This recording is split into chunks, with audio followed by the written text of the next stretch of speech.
Creator, I ask for your guidance today to give us clarity to help the people we serve to the very best of our ability. I ask that you help us maintain our resolve no matter what obstacles we may face. I also ask that you help keep our wits sharp and that we always keep our loved ones in mind while we do our work, with every keystroke, pen stroke, with every word. Pasito.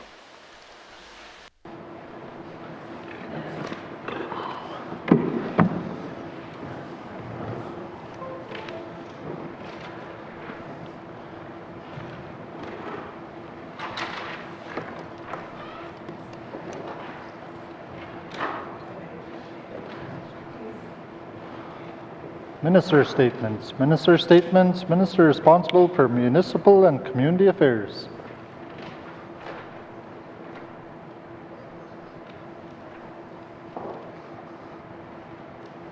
Mr. Speaker, with the recent announcement of the delay of the 2020 Arctic Winter Games, I wanted to reach out to the Northwest Territories youth and offer some words of encouragement to anyone who is feeling overwhelmed or disappointed by this news.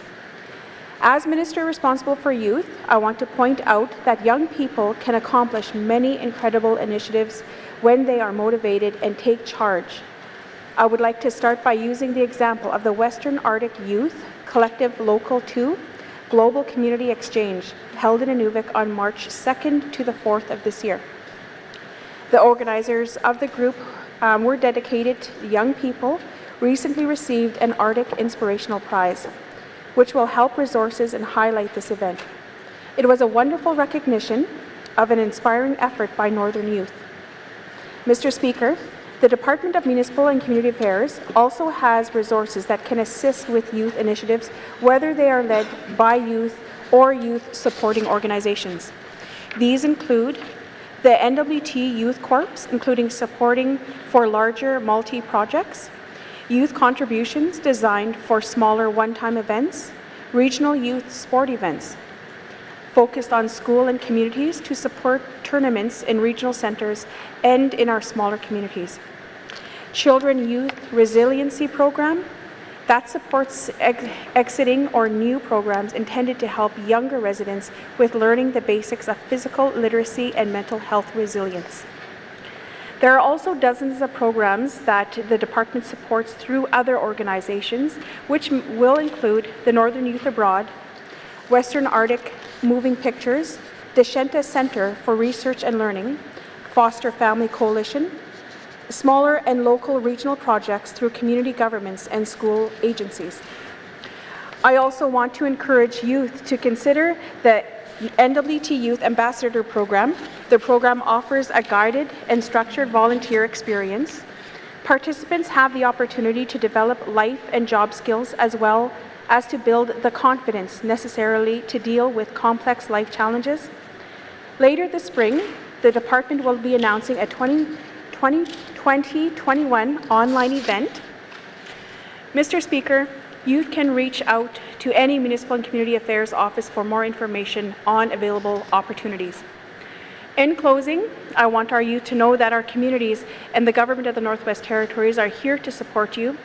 Please reach out to our local staff and representatives to discuss ideas that you may have on what programs or activities and initiatives that may help you and other youth in your community to feel empowered and resilient. Some great initiatives have resulted from discussions like this in the past. It is often the youth who show us what is possible. Masi, Mr. Speaker. Thank you, Minister. Minister statements. Minister statements. Minister responsible for Health and Social Services. Thank you, Mr. Speaker. Mr. Speaker, as we approach the end of the sitting, I know members of this House and residents of the Northwest Territories are looking forward to spring and summer in the North and all that it offers. This is a good time for us to reflect on the past year to respond to the COVID-19 pandemic. It has been a long haul for all of us. The first case of COVID-19 in the Northwest Territories was confirmed on March 21st, 2020. That was shortly after the first public health restricted travel within the N.W.T and required all travelers coming in to isolate for 14 days in one of the 4 hub communities. In an effort to protect N.W.T. residents and our health system, the Chief Public Health Officer also advised that all non-essential services and businesses would close. The Emerging Wisely plan, released in May 2020, provided a framework for how the N.W.T. would maintain the strong public health measures developed to contain the spread of COVID-19 and eventually ease them. Mr. Speaker, we are in a very different place than we were last year, thanks to our collective efforts to follow the public health orders and measures for our own safety and the safety of our communities. While other provinces and territories have gone through repeated lockdowns, we have stayed the course to limit the spread of COVID-19 and avoid some of the most devastating impacts of the virus. N.W.T. businesses, community groups, and other orders of government have created innovative ways to comply with the public health orders, or they have been granted permission to open up earlier than envisioned. Residents can enjoy sports such as hockey, squash, and curling. Businesses have increased their capacity while still maintaining physical distancing and other controls. Mr. Speaker, we have learned how to reduce and live with the risk of COVID-19. Over time, we have been able to enjoy relative freedom within our borders because of the orders in place and residents' willingness to follow these orders. We all recognize this has not been easy. Restrictions on businesses, gatherings, travel, and the requirement for mandatory self-isolation have all taken a toll. We look forward to the day when all restrictions can be lifted, and we are getting closer. The Chief Public Health Officer has advised that she is currently working with the COVID-19 Secretariat to assess the future and look at targeted initiatives to ease some restrictions. She has committed to review Emerging Wisely during the month of April. There are a number of variables that will inform her decision, including how effective the vaccine is to prevent transmission of the virus, when vaccines will be approved to be administered to everyone. Some measures must be maintained to protect children under 18 and others who cannot take the vaccine for whatever reason. And finally, how well the vaccine protects against emerging variants such as those from the United Kingdom, South Africa, and Brazil. High overall vaccine uptake will be important to take into consideration as the Chief Public Health Officer assesses the risk level in the N.W.T. We strongly encourage all eligible residents to get vaccinated to help protect themselves and their communities from COVID-19.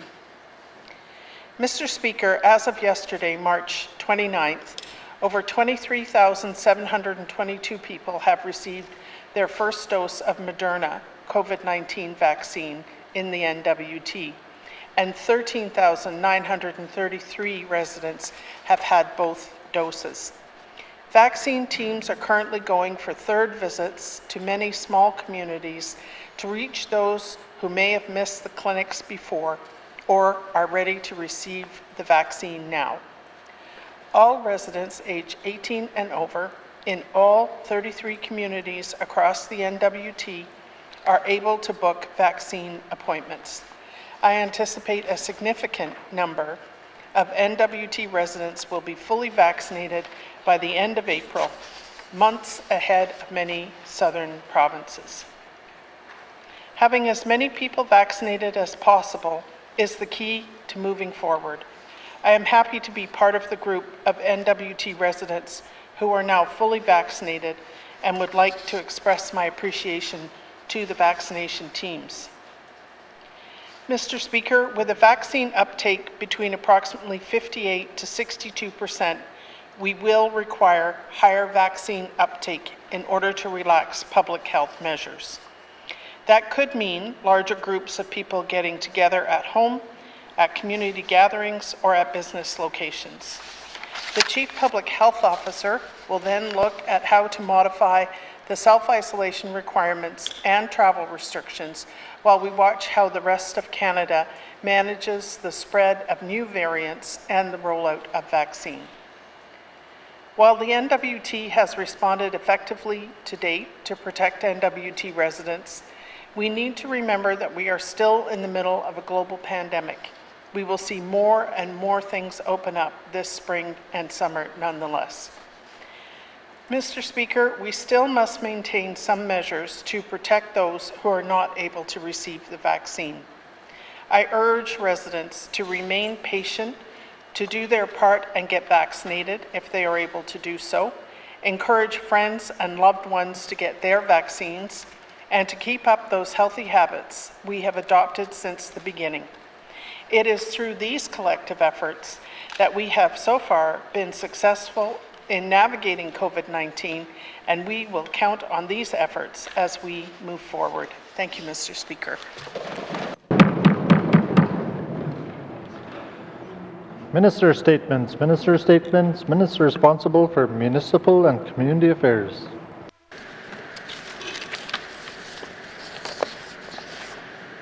Mr. Speaker, today I'm pleased to provide an update to members on additional sport funding provided to community governments and sport organizations through a partnership between the Department of Municipal and Community Affairs and Sport Canada.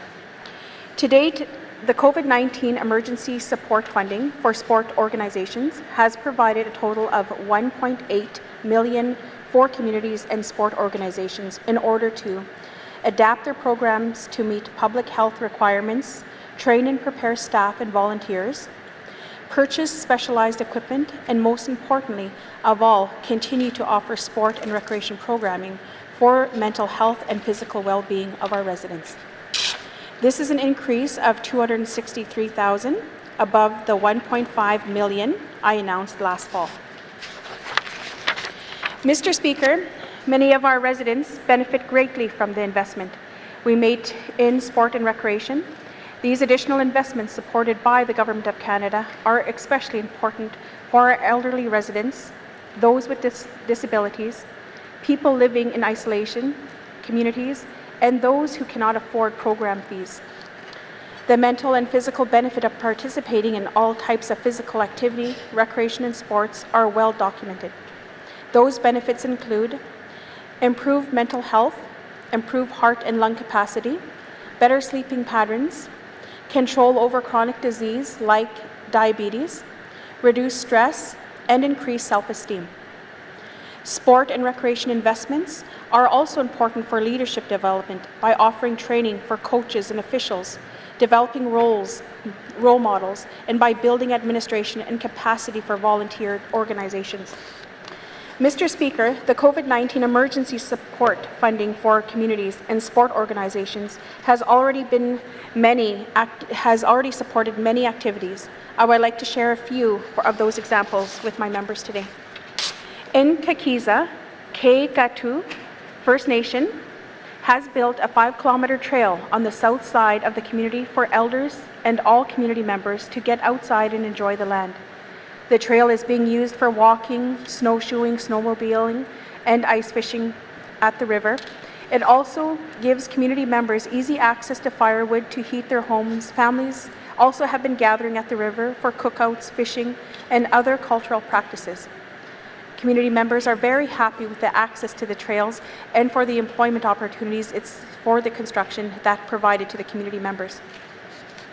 In Tuck, the Hamlet's Recreation Department partnered with the Tuck Community Corporation and Eming Yaga Women Shelter, Jason Jacobson Youth Center, and the N.W.T Regional Corporation, students and family support program on several activities, including a drive-through, a healthy food and feast, over 600 meals being provided for families before Christmas, outdoor day on January 16th as part of the Sunrise Festival with elder storytelling, a fishing derby, tug-of-war, and harpoon throwing competitions. In Fort Good Hope, the community used their funding to support outdoor sport activities that were well received because they allowed the participant to maintain physical distancing and requirements. allowed for purchasing of new equipment so that the fewer people were able to handle. In Toledo, the community used the funding to provide more programming, and particularly for elders who have been greatly impacted by the pandemic. The COVID-19 Emergency Support Fund for sport organizations has allowed these and many other activities to occur during a very difficult time. This latest top-up will continue with continued support and innovation of the communities and sport organizations has been simply wonderful, and we thank them. Must seat, Mr. Speaker. Thank you, Minister. Minister statements. Minister statements. Minister responsible for industry, tourism and investment. Mr. Speaker, later today I will table Tourism 2025 Roadmap to Recovery. It is a new 5-year plan for the future growth of tourism in the Northwest Territories. It was originally conceived as a strategy that would build upon the success of Tourism 2010, Tourism 2015, and Tourism 2020. Each of these strategies set a goal for visitor spending, and every one of them exceeded their goal, with total visitor spending estimated to have risen from $130 million during the Tourism 2010 period up to an estimated $210.1 million during the time of Tourism 2020. The success of Tourism 2020 was in spite of the severe decline that began in the last part of the strategy when COVID-19 arrived in the spring of 2020. Mr. Speaker, Tourism 2025 is a strategy for the future. It does not change the reality that until visitors return to the Northwest Territory, economic relief measures are still needed. The goal of Tourism 2025 has shifted from one of continued growth to achieving recovery, with an ambitious goal to be back to the high numbers seen in 2018-2019 for both visitor numbers and visitor spend. To achieve this in the medium term, we need our industry to survive the pandemic. So, before I speak further about Tourism 2025, let me briefly note some of the short-term efforts being made. We continue to work with the Government of Canada and Northwest Territories Tourism to find ways to meet the immediate needs of Northwest Territories tourism businesses and the industry as a whole. Federal Northern Business Relief and Regional Relief Recovery Funds have been available to help tourism businesses cover operational costs. For those tourism businesses that exhausted this funding, the Department of Industry, Tourism and Investment helped fill the gap. Thanks to our partnership with Canada's Northern Economic Relief Development Agency, we have provided opportunities for tourism businesses to invest in, upgrade, or pivot their operations and services. $3 million is being invested in 99 tourism initiatives across the territory under the Growth and Recovery by Investing in Tourism, or GRIT Fund. Together with Northwest Territories Tourism, we invested in training initiatives like digital boot camps for tourist businesses to learn and upgrade their online marketing skills. The promotion of staycations allowed tourism businesses to deliver their products to a new and overwhelmingly supportive local market. Our campaigns did more than generate some much-needed revenue. It awakened us as Northerners collectively to be better customers and ambassadors of our very own tourism product. Just as the pandemic is not over, neither are the N.W.T's efforts to continue finding opportunities to partner with other funders, to maximize funding, and to identify gaps in funding programs that we can help fill. Mr. Speaker, the Department conducted industry engagements in preparation for Tourism 2025 twice. First in the fall of 2019, but then again in the spring of 2020, in order to be able to better understand the impact of the pandemic on the industry and to determine whether there was a shift in needs, opportunities, or priorities. What we learned may be surprising to some. While the reasons behind their priorities may have changed, the fundamental needs of the industry have not. The message from the tourism industry was clear and direct. Government investment is needed, more now than ever, in tourism infrastructure, industry, and product development, communication, and market research. From that engagement with stakeholders came 4 strategic priorities for Tourism 2025. And they are, first, to invest in infrastructure, enhancements to products and services, and the development of new products and services. Second, to build capacity among operators and tourism staff through training and mentorship. To engage with tourism stakeholders through enhanced communications and marketing efforts. And finally, to gather and report key data, information, and insights to help guide and evaluate our investments. The Tourism 2025 strategy includes specific activities under each strategic priority and the anticipated outcomes of that work. Mr. Speaker, the world wants to come to the Northwest Territories. The marketing efforts of the Northwest Territories Tourism, our destination marketing organization, won international awards for their marketing efforts focused on telling the stories of the Northwest Territories. Yellowknife, as a gateway to all of the Northwest Territories, was named as one of National Geographic's 2021 places to visit. That designation is not tied to any single moment in time, and it will not be lost, even with the tourism delays imposed by COVID-19. Being a place to go is tied to the spectacular stories that we have to tell. It will take time and it will take work, but we will recover.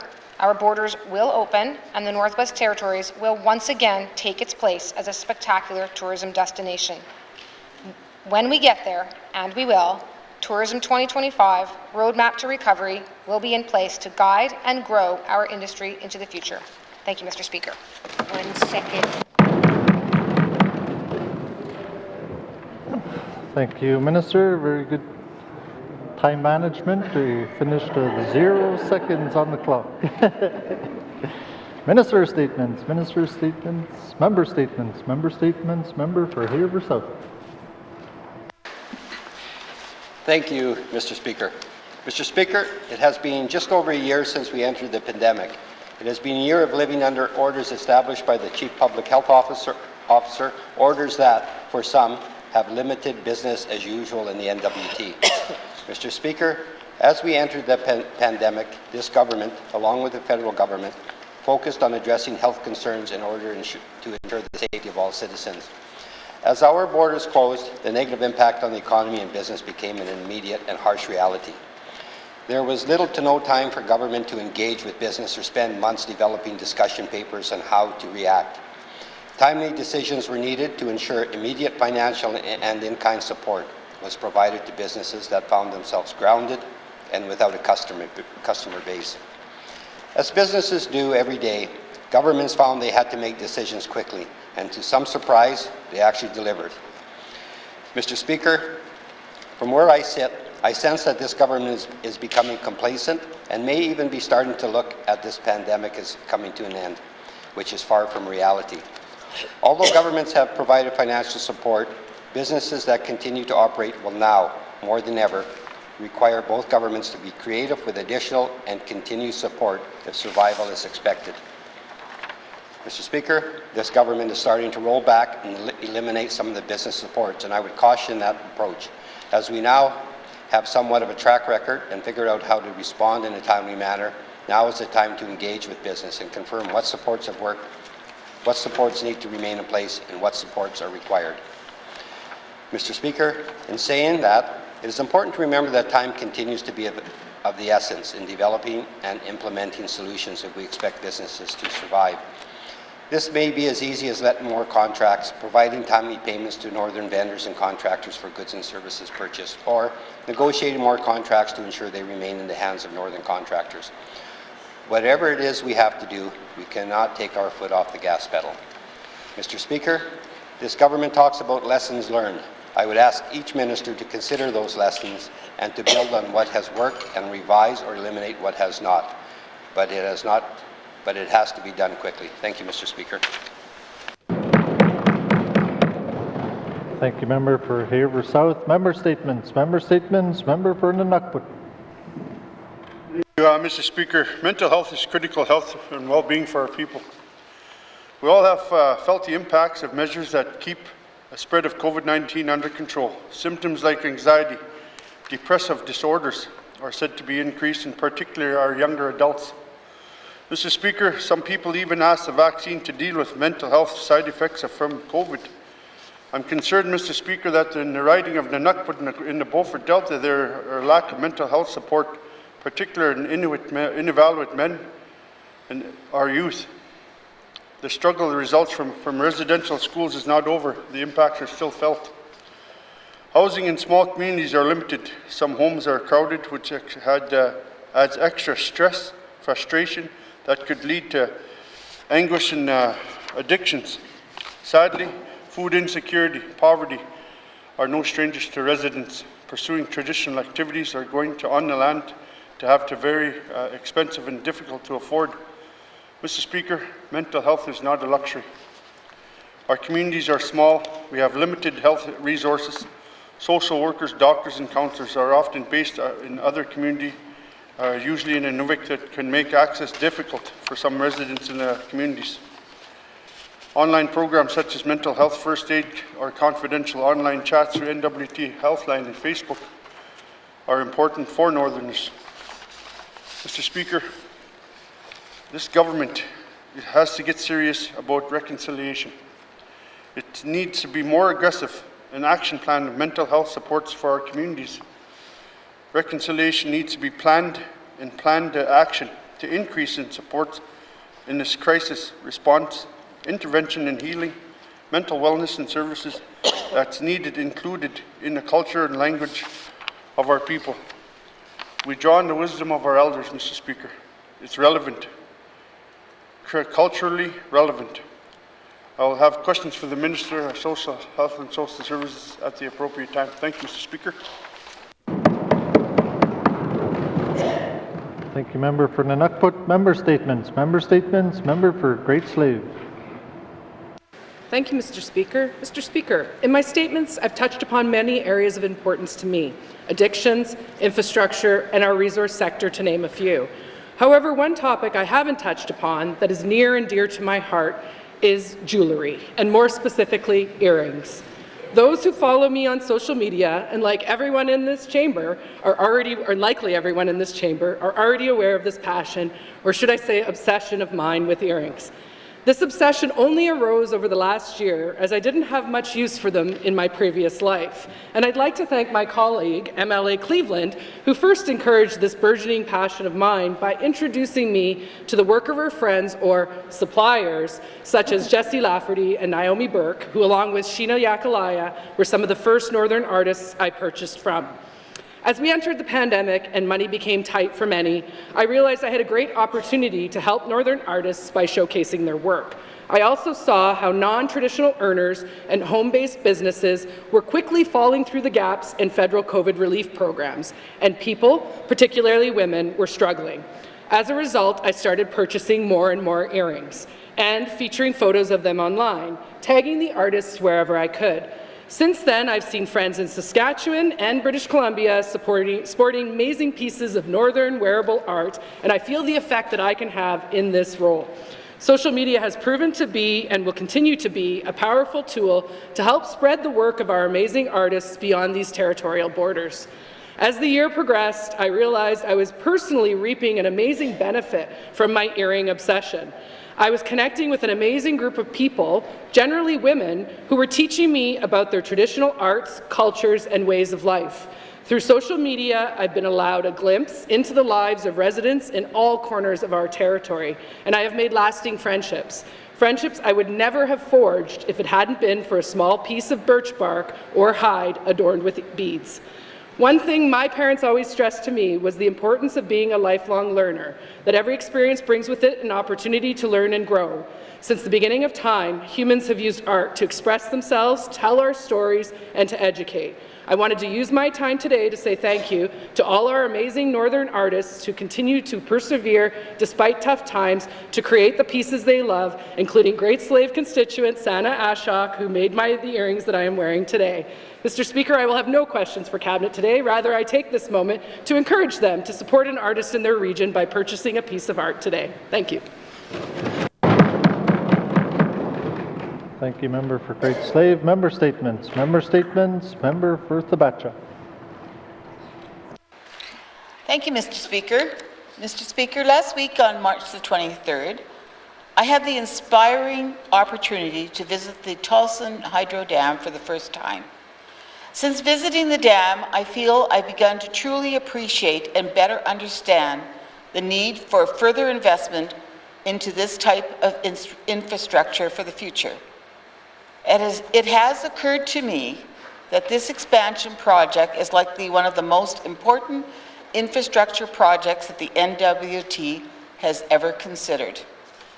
Mr. Speaker, once built and even through construction, this expansion project will benefit all residents of the Northwest Territories. Not only will this project connect the Tolson and the North Slave hydro systems, and not only will it connect the N.W.T electrical grid to the southern power grid, but it will also help to supply future electricity demands for the N.W.T, and will do so in a clean, non-polluting fashion, which is crucial in our efforts to decarbonize our economy by 2050. Mr. Speaker, we need to be thinking long-term, which in our context is a country that's transitioning into low-carbon, digital, and information technology-based economy. A key factor we must consider for this future economy includes the need to supply future energy demand for our society's everyday activities. For example, data centers have become an essential part of our modern economy. Data centers are considered the brains of the internet, as they help facilitate the core functions of information services, such as storing, processing, and communication of data. As demand for mobile phone and internet traffic increases, so does the need for data centers, which in turn requires electricity to power. Mr. Speaker, I seek unanimous consent to conclude my statement. The member seeking unanimous consent to conclude her statement. Are there any nays? There are no nays. You may conclude your statement. Moreover, Mr. Speaker, another example of major economic shift that will necessitate the need for more electricity in the future is the changing business model of all automobile manufacturers. Over the last 2 years, nearly all major automobile companies such as Ford, General Motors, Toyota, Honda, Fiat, Chrysler, and others have all stated their intention to go totally electric. Most of them are using the benchmark of either 2025 or 2030 for reaching this goal. In closing, Mr. Speaker, for these reasons, as MLA for Tabacha and in the interest of the Indigenous file for the expansion, this is a very important piece of infrastructure that will be needed in the future. I will have questions for the Minister of Infrastructure later today. Thank you, Mr. Speaker. Thank you, member for Tabacha. Member statements. Member statements. Member for Haver North. Oh, sorry, Yellowknife North. Haver North. Thank you, Mr. Speaker. I thought I moved to Hay River for a minute. Mr. Speaker, I love libraries. Libraries are community hubs. They are one of the last true public third spaces. They are keepers of knowledge for generations. Mr. Speaker, I also love the law. I love the work we do in this House. I like the complex work society does of putting all of our norms into the written word. So it should come as no surprise, Mr. Speaker, that I love law libraries. And one day, I wish to live in a place with a law library. And in fact, Mr. Speaker, if I lived in any other province or territory in Canada, I would be able to access a law library, except not here, Mr. Speaker. Mr. Speaker, we in this House like to rehash old debates, so I would like to revisit the closing of the law library that occurred in the last Assembly. During that time, it was predicted that the new Law Resource Centre would become nothing more than a few blinking lights in a closed room, and that is what it is today. It's 2 computers with access to journals, but no staff and no one to help the public guide that. Mr. Speaker, law libraries are key to lawyers who are in trials and need to find a quick citation of a difficult case. They are key to members of the public to understand what laws they are living under. We in the Northwest Territories write new laws every day. Every time we settle a modern treaty, we are adding to the Constitution of Canada. Law libraries track that information, they make sure it gets published, and they are at the forefront of the work we are doing. But no one is doing that work right now in the Northwest Territories, Mr. Speaker. We have a serious problem with access to justice in this territory, and the beginning of that problem is literal access. The failures of the last law library were due to it being behind locked doors, and our current Law Resource Centre requires you to find someone to give you a fob to let you into that building. Mr. Speaker, I encourage the Department of Justice to reinstate a law librarian, or at the very least, make sure that the law library is public-facing. I do not think anyone is going to come in and steal the law books, Mr. Speaker. Perhaps we can keep them in an open door. However, Mr. Speaker, there's much more in this area to do. I believe we need to look at our law resources and put them together in a more public-facing issue. Right now, access to justice is often too many appointments with multiple departments behind multiple closed doors. So I encourage the Department of Justice to step out of its fourth-floor courthouse and truly be accessible to the public. Thank you, Mr. Speaker. Thank you, member for Yellowknife North. Member statements. Member statements. Member for Frame Lake. Monsieur le Président, the recent announcement of $225,000 for a community suicide prevention fund is good news in our continuing struggle to confront this social tragedy. Providing up to $45,000 per project, the fund will enable Indigenous governments and NGO, non-governmental organizations to develop and deliver community-based suicide prevention activities.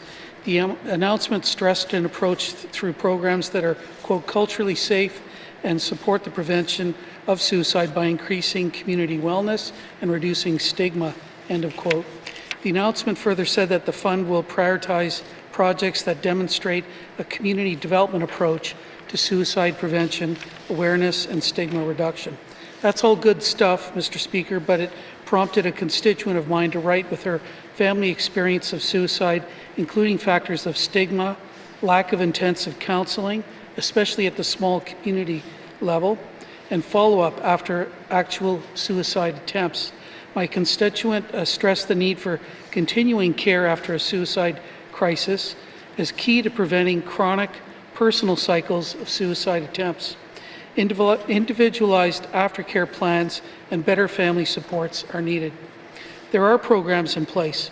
The community counseling program is a free, confidential service open to all residents. There are 70 staff and 33 child and youth care counselors and same-day appointments that no longer have any wait lists. The Health and Social Services Department says it is working on a stepped care model, offering a wide range of service options. These include improvements to family peer supports, e-based options, and on the land, as well as community options and increased inpatient care. I'm told this work includes development of a suicide prevention and crisis response network in partnership with the N.W.T. Health and Social Services Authority. Even with all these initiatives, the Northwest Territories continues to suffer rates of suicide at alarming levels compared to other territories and provinces. I'll have questions later today for the Minister of Health and Social Services on how our suicide prevention and follow-up efforts can be further strengthened. Merci, Mr. Speaker. Thank you, member for Frame Lake. Member statements. Member statements. Member for Cam Lake. Thank you very much, Mr. Speaker. Mr. Speaker, I'd like to start off today by saying I'm honored to be wearing sustainably harvested sealskin earrings made by the incredibly talented N.W.T. artist found on social media under a Nook 360. Mr. Speaker, the North desperately needs more housing. So last week's announcement of a $57 million investment from the federal government was a welcome one. The need for safe, affordable, and well-built housing has been the North's primary social challenge for decades and has consistently been identified by Assembly Standing Committees as a root issue at the core of our social challenges. Today, governments have spent over 60 years trying for one reason or another to house Northerners. In the 1970s, the federal government handed much of the housing responsibility to the newly formed N.W.T. Housing Corporation.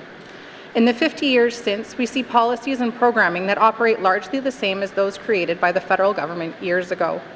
Territorial homeownership programs help low-income families access mortgages and home repair programs.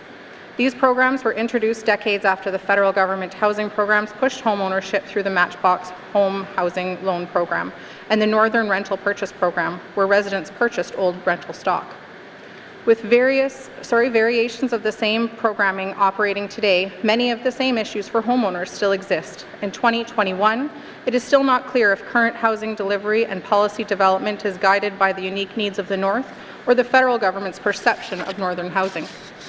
We see evidence in the high number of new homeowners created by government homeownership programs who now deal with high mortgage arrears and houses that require thousands of dollars in repair. Housing challenges identified through federally designed programs in the 50s are the same we hear about today. There is little incentive towards homeownership due to actual perceived limited equity growth, limited resale options in smaller communities, high operating costs, and the need for community-based trades. Limited economic opportunities, seasonal employment, and high cost of living mean many rely on subsidized housing. Northern homeownership policies, like national policies, depend heavily on the principles of a wage-based economy with the private sector delivering and supporting housing options. Homeownership continues to be the Housing Corporation's best solution to northern housing challenges, Mr. Speaker, but there remains a need to address the long-standing gaps for community homeowners. I look forward to discussing homeownership solutions and the cost of community homeownership in the N.W.T. Thank you, Mr. Speaker. Thank you, Member for Kamloops. Member statements. Member statements. Member for Mumfui. Mr. Speaker. Mr. Speaker, deeds. Mr. Speaker, today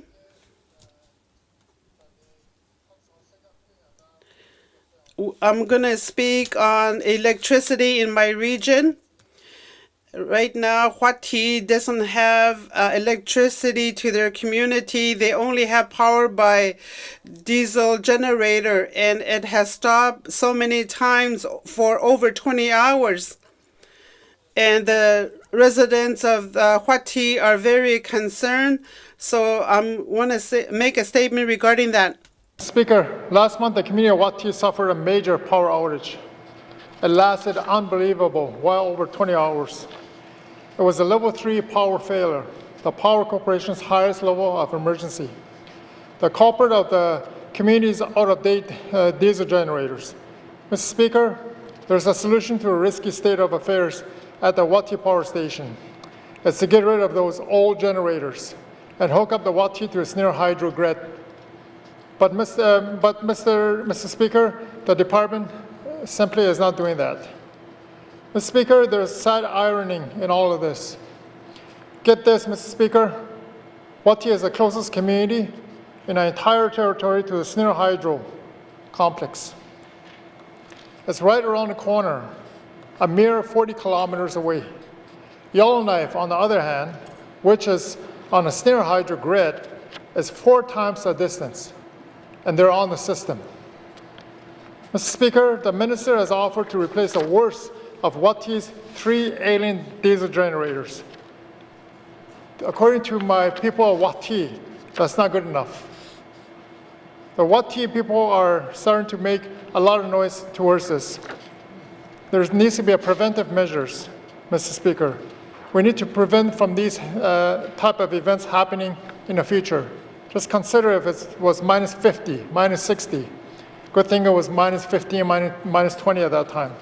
Mr. Speaker, at the appropriate time today, I will be asking Minister of Infrastructure questions on this particular very important matter for my constituent. Merci. Thank you, Member for Mumfui. Member statements. Member statements. Member for Tunaday-Wilday. Mr. Speaker, difficult message for my constituents. Today I want to send my sincerest condolences to the communities of Daniel-Nukwan and Deda. And sadly, in Daniel-Nukwan, we lost 2 elders, Henry Kelmet and Maribolio. Loss is never easy, and to lose 2 of our knowledge keepers in that close together time period is especially tough. And the funeral service for Mary will be taking place this afternoon. And I wish I could have been there. I'll send my prayers out to the Bolio and Calumet families. Mr. Speaker, sadly, we also recently lost a young man from Deda, David Sangris. The service will be taking place tomorrow afternoon at St. Patrick's Church, and my heartfelt condolences also go to the family and the community of Deda. And I just want to say a few words. I get a lot of calls from frustrated community members from down south, south of the border. They can't come to a lot of these services. I really feel those are really difficult calls to make when you tell somebody, unfortunately, because of public health orders, you can't be here and properly grieve. And closure is really important, Mr. Speaker. at the end of all this this pandemic, when our public orders are finished, and when we go back to life as we once lived it, we could have a good feast, good drum dance and whatever culture appropriate celebrations we have, and properly honor our loved ones that we lost during the pandemic. And again, prayers out to my constituents during this time loss. Mr. Speaker. Thank you, Member for Tunde Welde. Our thoughts and prayers are with the family and communities at this time. Member statements. Member for Nahende. Thank you, Mr. Speaker. Mr. Speaker, Dylan Gilbert Boniface Quezon was a young man who blessed us with his kind spirit, generous heart, and his infectious smile. He was born on January 26, 1993, to loving parents Gilbert and Mary Jane Quezon, and was the brother of Bianca, Shannon, and Chantel. He was known to his nieces and nephews as Uncle Pickles. Dylan shared his birthday with his late cousin, Daniel Allaire Jr. Dylan took pride in his family, whom he loved dearly and cherished the friendship that he gained during his life. Dylan was a hunter, son, brother, uncle, nephew, cousin, friend, and companion. He was born into a bloodline of traditional lifestyle and loved the freedom of being on the land. He loved to learn, protect, and take care of our land and waters. He also loved being on the fire line alongside his crew members, the Extreme Team, as they're called. And he was a hard worker that loved his job and his co-workers. Dylan was an immensely proud Denny man who honored his family's traditional way of life. He loved his family's camp at N.W.T Lake, and this showed in all he did. Dylan was the only son in the family and was the third child of Gilbert and Mary Jane. He shared many funny times with little sister Chantel, including sharing the fond memory of cutting her hair and keeping themselves entertained with antics like sliding down the steps in a laundry basket. Dylan started working for De Beers at Gotcha Diamond Mine, and after he completed his mine training. Dylan was so proud of his newly found passion, and from what his bosses and co-workers said, he was a dedicated worker and a joy to work with. It was during the time he met his girlfriend, Shauna Catholic, whom he loved very much, and her two beautiful daughters. Dylan was happy, and it was visible in all he did. He cherished every moment he spent with Shauna and their beautiful children, or daughters. They embraced Dylan, and he embraced them. Family did not think this as a loss, but rather a celebration of life. We must remember how blessed we are to have known Dylan, his love, his kindness, and the love that he had for each and every one of us. May the love of his family and community surround him and provide guidance on this new journey. The family would like to thank everybody who reached out to him and helped him during this difficult time. Thank you, Mr. Speaker. Thank you, Member for Nahende. Our thoughts and prayers are with the family and community at this time. Member statements. Recognition of visitors in the gallery. No, we don't have any visitors. Member for Nahende. Thank you, Mr. Speaker. Mr. Speaker, I'd like to recognize one of our translators here, Mary Jane Quezon from Fort Simpson. She does a great job, and I thank her very much for being here today. Thank you, Mr. Speaker. Thank you, Member for Nahende, and thank all the interpreters. You're doing a wonderful job, keeping up to us, even though we talk fast, a little too fast sometimes, but doing a very good job. And also, I was going to mention, we don't have many visitors in the gallery, but there seems to be an uptake on people watching either on TV or Facebook. Always get compliments of all the members, doing a good job. And big shout out to Mr. Patrick Joss. I'm sure many of us get Facebook messages from Patrick. Hope you're doing well, and always thinking of you. He's usually up here in the gallery when he comes to visit. And also, everybody else out there, and I hope you all have a good Easter, and thank you very much. Recognition of visitors in the gallery. Recognition of visitors in the gallery. Reports of committees on the review of bills. Reports of committees on the review of bills. Reports of standing and special committees. Reports of standing and special committees. Returns to oral questions. Returns to oral questions. Acknowledgements. Acknowledgements. Oral questions. Oral questions. Member for Hay River South. Thank you, Mr. Speaker. Mr. Speaker, over the past several weeks, I've met with business owners who are concerned that the BDIC loan deferral program is ending this week, which is, I guess, tomorrow. It was indicated the program has been very effective and was welcomed. Can the Minister confirm, the Minister of ITI confirm, if her department is considering extending the BDIC loan deferral program after March 31st? Thank you.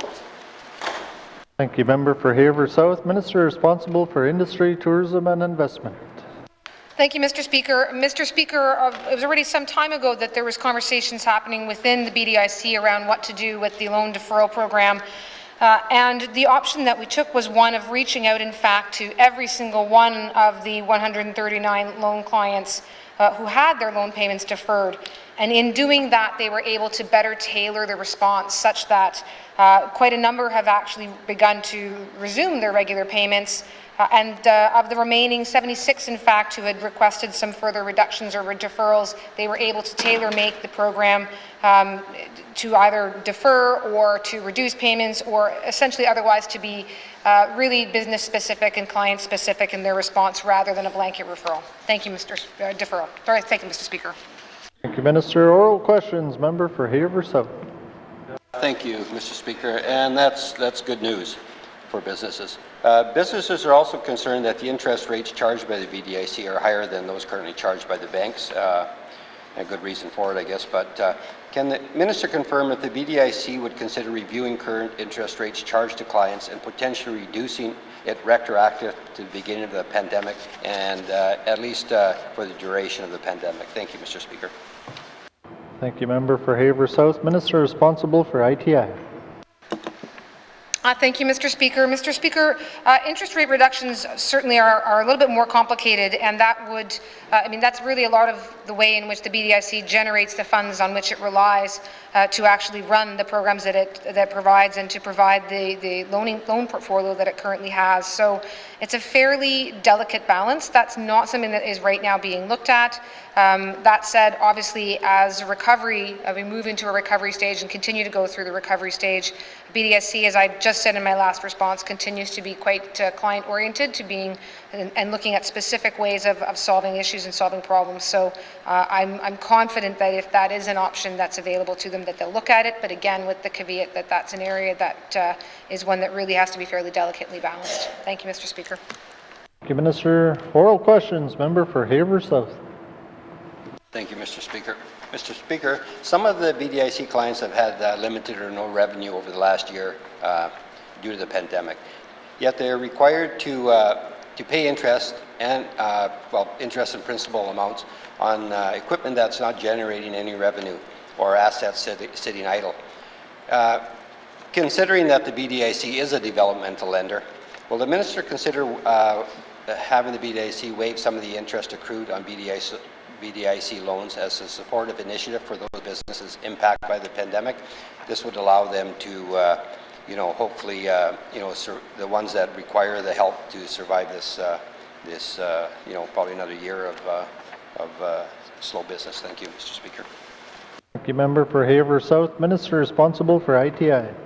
Thank you, Mr. Speaker. Mr. Speaker, as I said at the beginning, my understanding is that BDIC has contacted all of their clients. There were some who they were unable to get a hold of, and certainly there's no doubt some whose situations may continue to change. I can't say strongly enough that anyone who is a client of BDIC or who might benefit as a client of BDIC, that they please get in touch with the loans officers. There are a number of different options, and for example, although some businesses have restarted on their regular payments, some have renegotiated to have actually lower payments than what they had before. Some are paying only principal or only interest. Some are seeking to continue to defer entirely. So BDIC is really trying to be client-oriented here. So what I would say again is rather than a blanket tool, we are trying to be client-specific and client-responsive. So if there are businesses out there who need that support, to please contact the BDIC, and they're going to work with them to try and continue to provide the supports that they've been providing. Thank you, Mr. Speaker. Thank you, Minister. Final supplementary, member for Haver South. Thank you, Mr. Speaker.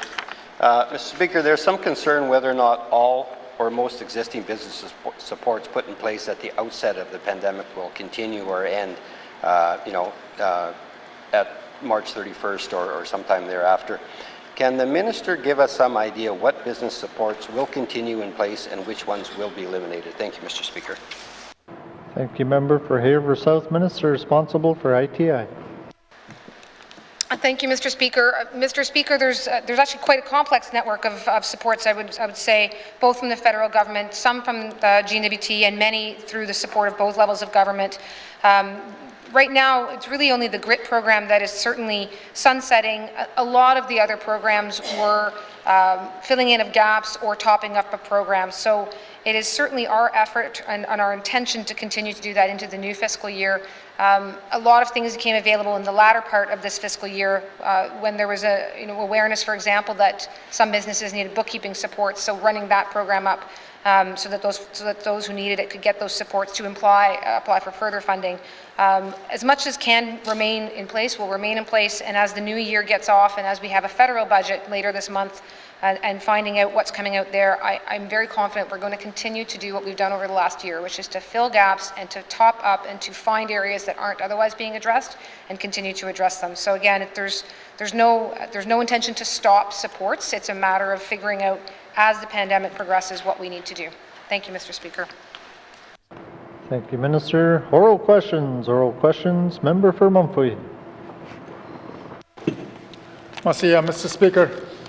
Mr. Speaker, I've talked about YELLOWKNIFE, the transmission line, the power generators in the community, the lack thereof, power to the community. And the community of YELLOWKNIFE is somewhat confused now, where for the last 10, 15 years, they've been talking about the YELLOWKNIFE 9 project. And then just recently, they're starting to talk about Snare Hydro transmission line. And now we're talking about a new generator going to the community. So, Mr. Speaker, I'd like to ask the Minister responsible for infrastructure, what is the latest status? Where are we at with the community's transmission line, either from the hydro perspective, from Snare Hydro, or the transmission line directly to the community? What is the status on that? Merci. Member for Mumfui, Minister responsible for Northwest Territories Power Corporation. Thank you, Mr. Speaker. Mr. Speaker, the YELLOWKNIFE line, the YELLOWKNIFE transmission line, where we're at right now, we're advancing, planning, consulting, and engaging the activities, which involves the construction of the 60-kilometer transmission line to be able to replace the diesel electricity generation. I do want to note that we are actively working with the Clecho government on this project and are meeting this week to be able to discuss the creation of a working group. That's where we're at, Mr. Speaker. Questions, member for Mumfui. Merci, Mr. Speaker. Mr. Speaker, when I speak in this House, I represent my people, and it's their voice. The community of YELLOWKNIFE, today I'm speaking of. And they're tired of the talks underway, the consultation that Minister alluded to. And there needs to be action-oriented process. And Mr. Speaker, this has been a long waited, well over 20 years since we talked about mini hydro initiative, now transmission line. And we're still talking today, 20 years versus 20 hours of power outage. So, Mr. Speaker, I, for one, would like for this government to act on what's best of interest of the community, and that is the power hookup. So, Mr. Speaker, my next question I have is, how much would it cost to hook up YELLOWKNIFE onto Snare power grid, and what portion of that would be the federal government perspective, Mr. Speaker? Thank you, member for Mumfui. Minister responsible for Northwest Territories Power Corporation. Thank you, Mr. Speaker. Mr. Speaker, We are currently hoping to finalize the routing for the project with the Clecho government, as it is on their lands, as the member mentioned. It is an important aspect of this project to, once the route is selected, to be able to undertake a technical and routing technical work to be able to cost and support the funding application to Canada. So we're not there yet in terms of what the actual costs may be, other than we are planning, we're engaging, we're doing some of the working group stuff that needs to be done to be able to go forward with the project. Thank you, Mr. Speaker. Thank you, Minister. Oral questions. Member for Mumphy. Mr. Speaker. Mr. Speaker, it's important that we highlight the proposals that are going forward with the N.W.T and the federal government, talking about technical work that the Minister alluded to. I'd like to ask more specific regarding the hydro hookup for Y.E.L.L.K.N.I.F.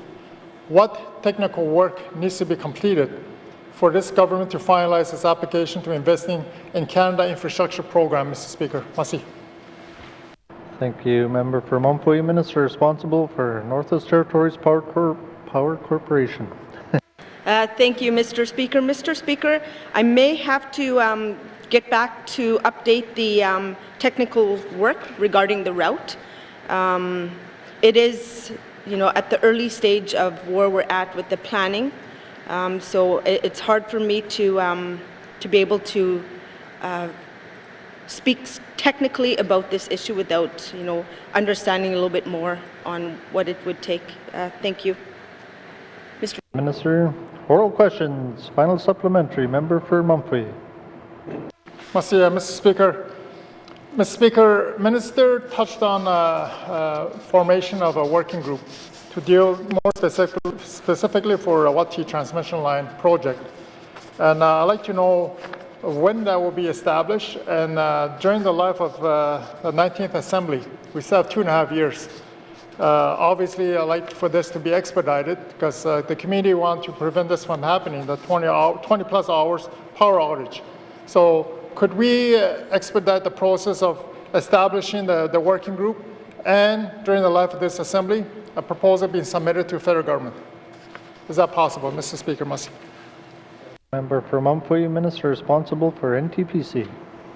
Thank you, Mr. Speaker. Mr. Speaker, the member will be happy to know that we hope to have a funding application to Canada within the next 12 months. And I do want to make note that on April the 17th, I'll be meeting with the Clecho government in Betchico, and we have 5 subject matters on the menu: Y.E.L.K.N.I.F. access road off Highway 9, Highway 3 safety concerns, Slave Geological Province Corridor, Y.E.L.K.N.I.F. transmission line, and N.W.T mini hydro. So those are some of the subject matters I'll be speaking to the Clecho government on April 17th. Merci, Mr. Speaker. Thank you, Minister. Oral questions. Member for Thabacha. Thank you, Mr. Speaker. Mr. Speaker, given the Minister's recent visit, along with her senior management to the Tolson Dam site, does the Minister agree that this expansion project is one of the most important pieces of infrastructure for the future of the N.W.T economy? Thank you, Mr. Speaker. Thank you, Member for Thabacha. Minister responsible for infrastructure. Thank you, Mr. Speaker. Mr. Speaker, yes, I agree. This is a priority of the 19th Legislative Assembly because it's a critical piece of infrastructure. The Tolston expansion is critical to the future of the economy of the Northwest Territories and also to be able to meet some of our greenhouse gas reduction targets. We remain committed to advancing this project, also working with Indigenous partners to explore some economic development and job creation opportunities. Merci, Mr. Speaker. Oral questions. Member for Thabacha. Thank you, Mr. Speaker. Mr. Speaker, I know the Minister has seen the trends within the automobile industry regarding electric vehicles and the future. Does the Minister consider this economic trend as a key indicator for the importance of this expansion project? Thank you, Mr. Speaker. Member for Thabacha, Minister responsible for infrastructure. Thank you, Mr. Speaker. Yes, another yes. Growth in the electric vehicles has been considered in the business case. We all know that we need to be able to head towards electrification of the economy to be able to reduce the greenhouse gas emissions, also, but to stay competitive. And the best way to be able to do this is through the renewable hydropower, such as the Tolston expansion. Thank you, Mr. Speaker. Minister, oral questions. Member for Thabacha. Thank you, Mr. Speaker. Mr. Speaker, does the minister agree with the need to supply energy to the information technology and digital economies of the future? Does the minister consider these as essential factors for the business case for this project? Thank you, Mr. Speaker. Thank you, Member for Thabacha. Minister responsible for infrastructure. Thank you, Mr. Speaker. Mr. Speaker, while the information technology and the digital economy were not specifically considered in this business case, as I said, we need renewable power to green industry and electrify our economy. We also need to be able to attract green investment in mining and also reduce some of our greenhouse gas emissions. Thank you, Mr. Speaker. Minister, oral questions. Final supplementary. Member for Thabacha. Thank you, Mr. Speaker. Mr. Speaker, I hope I get a yes on the last one too. I want the minister to understand that to prepare for the Tolson expansion, the superintendent must be reinstated in a central office in Fort Smith with proper office support, and the linesman must be under that superintendent. Would the minister consider this? Thank you, Mr. Speaker. Thank you, Member for Thabacha. Minister responsible for infrastructure. Thank you, Mr. Speaker. Mr. Speaker, the Tolston expansion project is in the business case, like I just said, development phase. This work is led by the Department of Finance with support from Department of Infrastructure. So the N.W.T and the Indigenous government partners have established a working group and have actively engaged in the scoping and the development of the proposed Tolston hydro expansion project, and also exploring options for a business partnership. I think the member will be happy to hear that. I also relate to the community members that should the expansion project proceed through the business development phase, that NTPC will consider how this will impact have on the staffing for the region. Further to this, with my my NTPC and infrastructure hat on, NCPC regional offices are staffed by employees from a cross-section of divisions. Okay? With some reporting to supervisors who may not be based in their communities. The crew line is one example where safety, efficiency, and availability of resources uses this structure, which is considered the best practice in utility industry. Thank you, Mr. Speaker. Thank you, Minister. Oral questions. Oral questions. Member for Yellowknife North. Thank you, Mr. Speaker. My first answer, I'm hoping for a yes. Presently, right now, if you want to access the Law Resource Centre, it's behind a locked door. Is the minister willing to unlock the door? Thank you, Mr. Speaker. Thank you. Thank you, Member for Yellowknife North. Minister responsible for justice. Thank you, Mr. Speaker. I love it when I can say yes, so I wish the member would have asked me a different question. But in this case, Mr. Speaker, having access to the library through a fob allows there to be 24/7 access for lawyers in the territory, which is valuable for small law firms, independent lawyers who have the ability to go to the courthouse any time of the day, after hours, and get into the law library, or rather the Legal Resource Centre. During the day, members of the public can access that resource as well. They just have to talk to staff and they'll let them in. Thank you, Mr. Speaker. Thank you, Minister. Oral questions. Member for Yellowknife North. Thank you, Mr. Speaker. I was really hoping we could, free the books there. But I think there's a larger question here about whether there is, since the cut was made to the law library, whether there's any plans in this area, and that would begin with reinstating a law librarian position. Does the department have any plans to reinstate a law librarian? Thank you, Mr. Speaker. Member for Yellowknife North, Minister responsible for justice. Thank you, Mr. Speaker. No. And I want to thank the member for bringing this up, because really what the issue is, as I see it, is access to justice. And a law librarian in Yellowknife is a way to increase that access to justice. Primarily, though, it's a tool for lawyers. I think that we share the same ideal of increasing access to justice, and there's other ways to do it. And so if we were to put resources into something, I don't think a law librarian in the downtown Yellowknife courthouse is necessarily the best way to do it and the best way to reach the most citizens of the territory. Thank you, Mr. Speaker. Thank you, Minister. Oral questions. Member for Yellowknife North.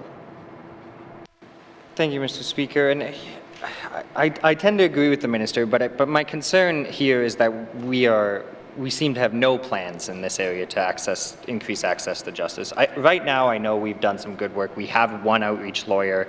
They run a legal aid clinic that does some of this work in poverty law. But I think there is definitely much more that can be done in that area.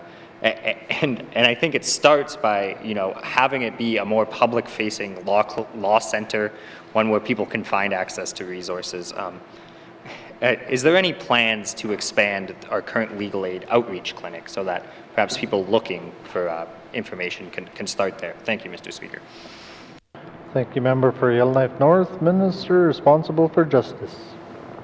Thank you, Mr. Speaker. So we just went through a lengthy budget process, and as the member's aware, there are no additional resources in that budget for legal aid outreach clinic. That being said, I think that it's a very valuable area, and it's one area that I'm pushing for and trying to figure out how we can expand it. I think that it's one of those areas that we could have even located outside of Yellowknife. We could have a position somewhere else and expand the access to residents across the territory. There's opportunities for outreach lawyers to create educational materials for residents to give them better access to justice. So I think that this is one area that I'm definitely looking into. We're gathering the statistics, we're making the cases, and hopefully we will be able to add something in the future. We're lobbying the federal government, but I will note that the Northwest Territories probably has, maybe next to Nunavut, the most generous legal aid services in Canada by a long shot, and the budget is already stretched pretty tight, but I think it is a place that we really should be looking at making more investments. Thank you, Mr. Speaker. Thank you, Minister. Final supplementary. Member for Yellowknife North. Thank you, Mr. Speaker, and I'm glad to hear that this is, something the minister is looking into. I think one of the concerns I have in this area is that the resources seem to be in a lot of different places. I know legal aid does good work, and I know the court workers do good work, and the Law Resource Center could use a little work, but there seems to be a lot of resources in different places. And I think the solution here is really bringing them together into some sort of arm's length law center, a place that could take on articling students. I know there's talk in this territory of starting a law school similar to Nunavut, a place that, you could actually go and have access to, a multitude of services. So in reviewing this, is the minister willing to look into how we are currently setting out resources between the Legal Aid Commission, the Law Resource Center, or the Department of Justice, and perhaps there's some room to put them all in one more public-facing body? Thank you, Mr. Speaker. Thank you, Member for Yellowknife North. Minister responsible for justice. Thank you, Mr. Speaker, and the member raises great points. This Legal Resource Center was initially supposed to be more open to the public on the first floor of the courthouse, but things came up during renovations. It moved up to the fourth floor. And he's correct that it's separate from a lot of our other resources. So I think that's the type of work that we need to be doing, is looking at how we can have more of a storefront, how we can make these services more accessible. So, as we move forward, I'm having those conversations with the department. There's nothing in the works right now, given that we don't have the new offices lined up and that there's costs associated with it, and lots of work needs to be done. But, I think this is the kind of things we need to be doing as government. Thank you, Mr. Speaker. Thank you, Minister. Oral questions. Member for Framley. Merci, Monsieur le Président. My questions for the Minister of Health and Social Services.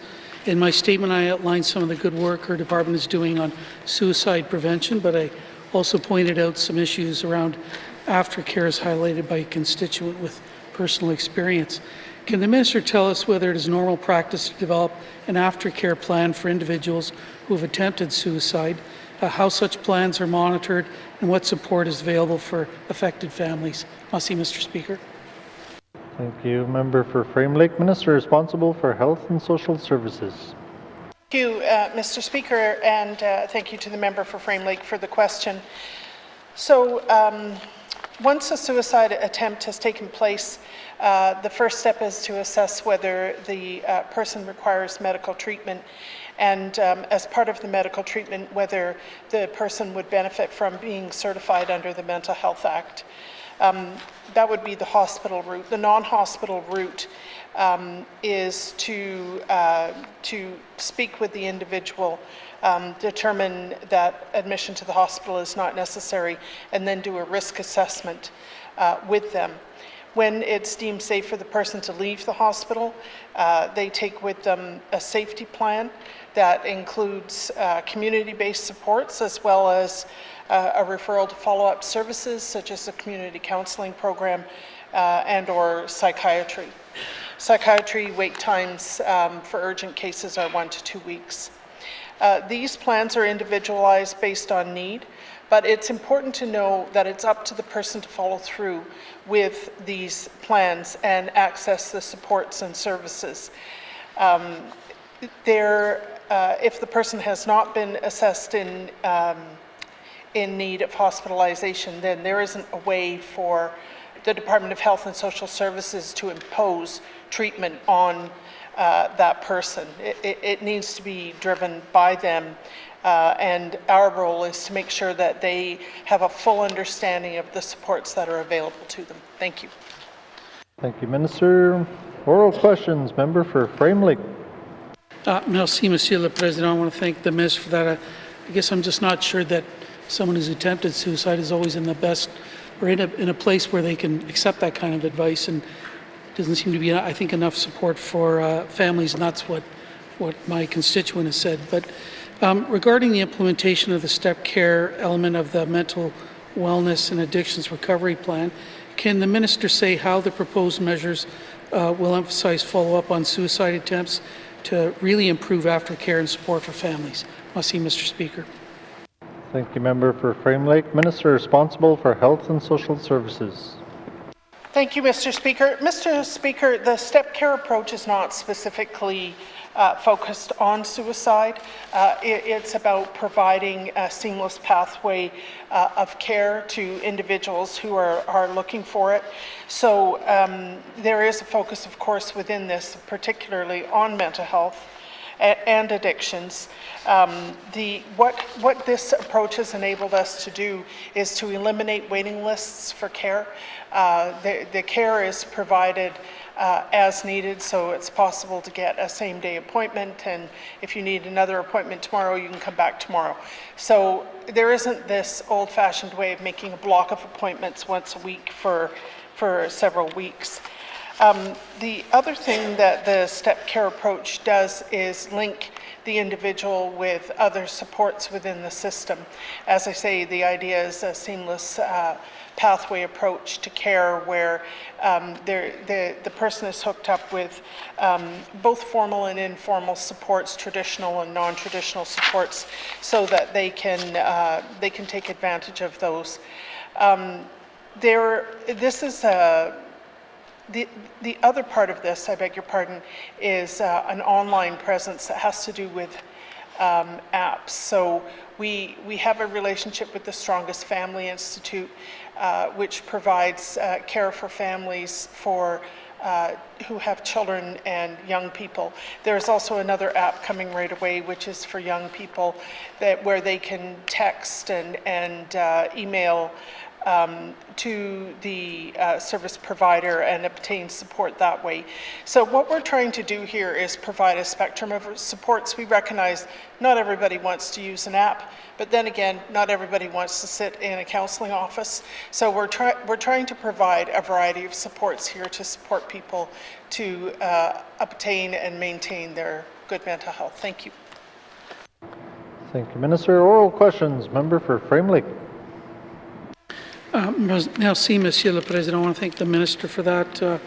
In the Minister's replies to some email questions that I had sent, The Minister mentioned development of a suicide prevention and crisis response network in partnership with the Northwest Territories Health and Social Services Authority. Can the Minister explain how this partnership will be brought to bear to support communities when a crisis occurs, where these resources will come from, and how communities can initiate the process themselves? Merci, Mr. Speaker. Thank you, Member for Frame Lake. Minister is responsible for Health and Social Services. Yeah, thank you, Mr. Speaker. Mr. Speaker, it all starts with a critical incident and the community reaching out to the health authority to ask for help. Once that step has been accomplished, then there's a conversation about what kind of help is required, and then the authority engages with finding those additional supports, whether they come from inside the community, inside the region, from Yellowknife, or from outside of the territory. They try to meet the goals that the community has. Maybe those are one-on-one counseling. Maybe they feel like they need critical incident debriefs or other outreach supports to help them cope with the critical incident that's happened. So this system is in place now. I know it was recently used in connection with an incident in Tuktoyaktuk, and what happened there is that a councillor flew in from Paulatuk to assist the community, and there were people who flew in from Edmonton or from Yellowknife to assist the community. So the idea is to try and bring together a group of supports who can work at the community's request on healing from the incident that has taken place. Thank you. Thank you, Minister. Oral questions. Member for Frame Lake. Merci, Monsieur le Président. I want to thank the Minister for that.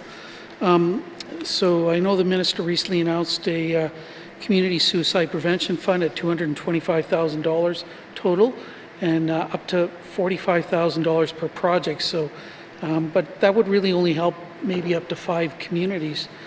Can the Minister say how this program will be further rolled out, especially in collaboration with our existing staff and councillors, and how the initial projects are going to be monitored and evaluated? Merci, Mr. Speaker. Thank you, Member for Frame Lake. Minister responsible for Health and Social Services. Thank you, Mr. Speaker. Mr. Speaker, the Community Suicide Prevention Fund was announced earlier this month, and that's a very short window for spending the money in this fiscal year. So there was a commitment to work with communities to fund their projects early in the next fiscal year so that they would get a jump on this. So what I do know from the department is there's been a lot of interest in this fund, and I know that there are groups who have been able to finalize proposals and offer their own suicide prevention and intervention programming. The member mentioned that $45,000 is the cap. That doesn't mean that every group will apply for that amount of money.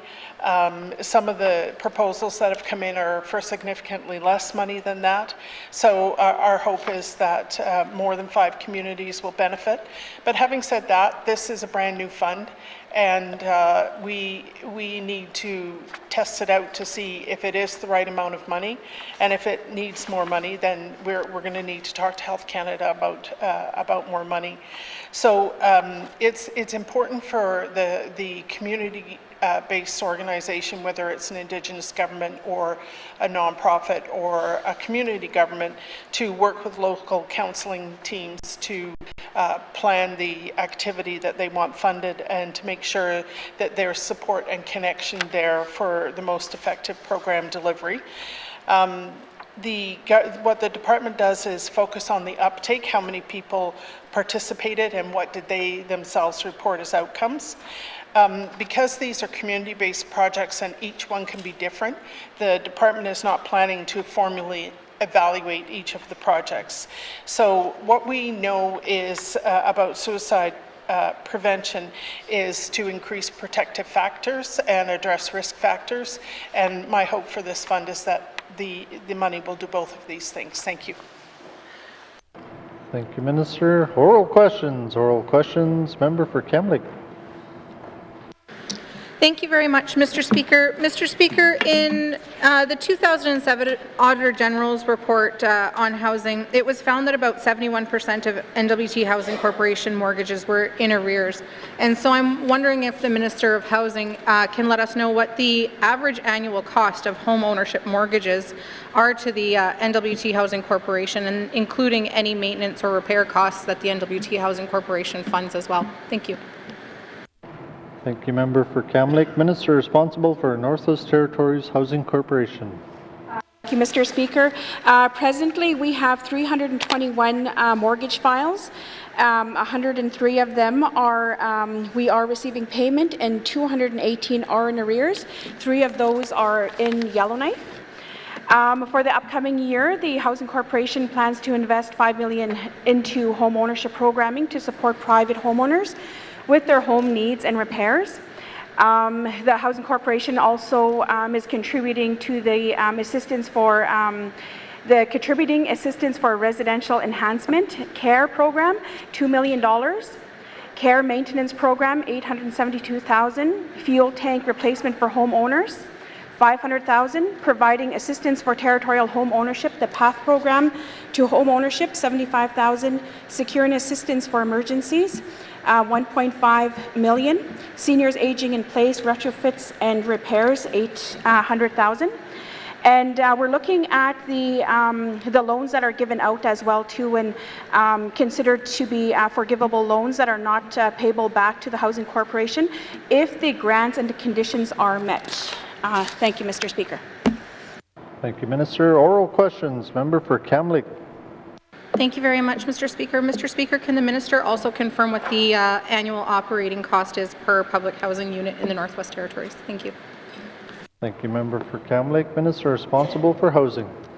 Thank you, Mr. Speaker. As per the audit for 2019-20, the financial statement, the corporation and the annual cost, the approximate cost is $62 million. This is for the utilities and maintenance costs for delivery of the public housing program, and it translates into $25,000 per unit per year. Thank you, Mr. Speaker. Thank you, Minister. Oral questions. Member for Kamloops.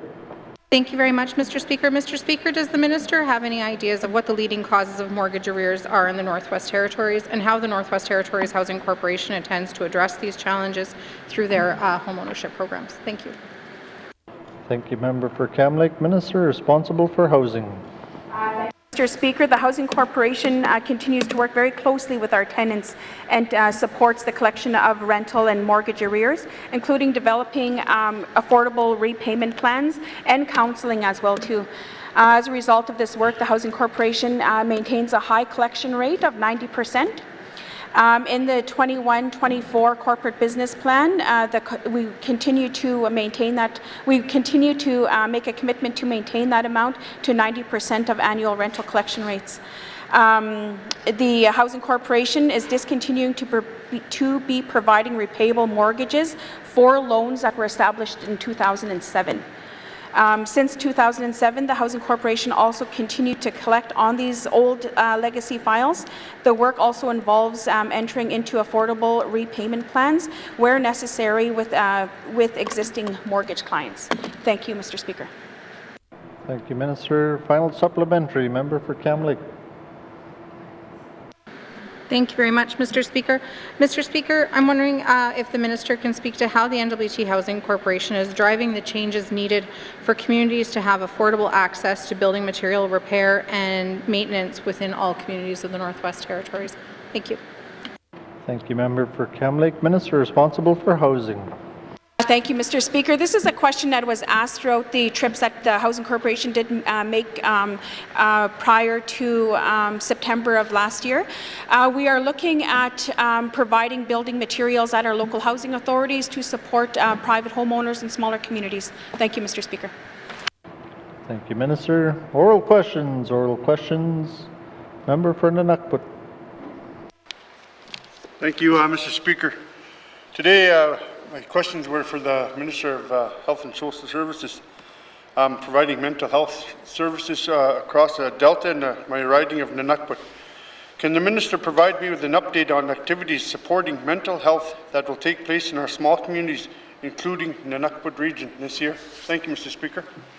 Thank you, Member for N.W.T. Minister responsible for Health and Social Services.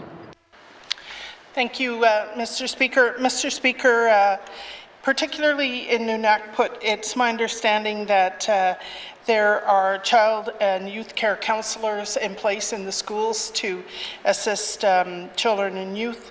There are wellness workers and there are child and youth family counselors. I understand that that particular position in Tuktoyaktuk is now vacant. So these people would be delivering the community counseling program as well as the child and youth care counseling program. In addition to that, there would be various virtual supports such as the helpline, the apps, and then in the event of a critical incident, which I know Tuck had earlier this month, then there would be additional supports that would come into the community from other locations to provide help as requested by the community. Thank you. Thank you, Minister. Oral questions. Member for N.W.T. Thank you, Mr. Speaker. Mr. Speaker, what other culturally appropriate mental health supports are currently available for Northerners? Thank you, Mr. Speaker. Thank you, Member for N.W.T. Minister responsible for Health and Social Services. Thank you, Mr. Speaker. Mr. Speaker, it's my hope that we are delivering culturally appropriate services in all of our different offerings. But some of the ones that I haven't yet mentioned are the Suicide Prevention Fund, which my colleague from Frame Lake mentioned. It's an application-based community development program. The Peer Support Program, which assists people who require aftercare supports from facility-based treatment. Another is on-the-land programming, which would be applied for by the Inuvialuit Regional Corporation and distributed to the communities. And that's a good pot of money that can be spent in a very flexible way. It can be pre-care, it can be family-based counseling, it can be aftercare. So it's my understanding that the IRC did apply for that money in this fiscal year, and a new pot of money will be available on Thursday. Thank you. Thank you, Minister. Oral questions. Member for N.W.T. Thank you, Mr. Speaker.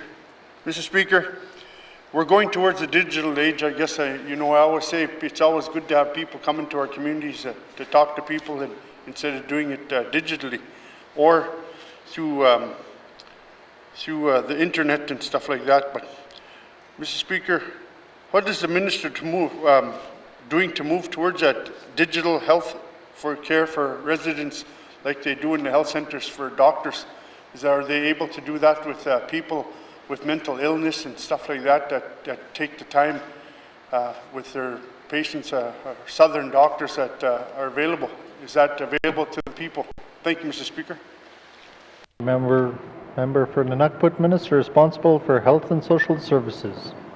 Thank you, Mr. Speaker. Mr. Speaker, there is virtual care available to some extent in all communities, and we have recently signed an agreement with the federal government that will enable us to enhance our virtual care offerings all across the N.W.T. We recognize that this is a way to put people in touch with specialized services or services in their community while they have vacancies in critical positions. So I do believe that the virtual care is the way of the future, and we see that, and we are enhancing that as money becomes available. Thank you. Thank you, Minister. Final supplementary. Member for N.W.T. Thank you, Mr. Speaker. Thank the Minister for that. I really think we should be going towards like Zoom conferences, like what we've been doing now. I really think that there's companies that do this professionally for youth across Canada, that they have people that we've been testing it with First Assist with John Chabot or Devin Buffalo out of Wetaskiwin, both former hockey players, but something like that for our youth. We need it. We have nothing going on in the communities. They're struggling, our youth. We could only do so much, I know, but there's got to be ways that we could tap in to help them and really drill down to the issue and to try to provide service for them. I really like to ask the Minister if she'd look at something like that under a Zoom conference for our youth, our Zoom conference for men, our Zoom conferences for ladies, and whatever they choose to do. Thank you, Mr. Speaker. Thank you, Member for N.W.T. Minister responsible for Health and Social Services. Yeah, thank you, Mr. Speaker. Mr. Speaker, one of the hallmarks of the programming in the department is that they like to offer people choice, so that we're not imposing a one-size-fits-all service for all the people of the N.W.T, but it varies by what they want for themselves. So I think that having a Zoom presence for conferences is a good idea. Depending on whether that has a health focus or more of a youth motivation focus, that might be something that MACA can assist with as well. So if the member has a specific idea for a project, then I would invite him to speak to myself and speak to the Minister of Municipal and Community Affairs about how we can bring it to life. Thank you. Thank you, Minister. Oral questions, member for Hay River South.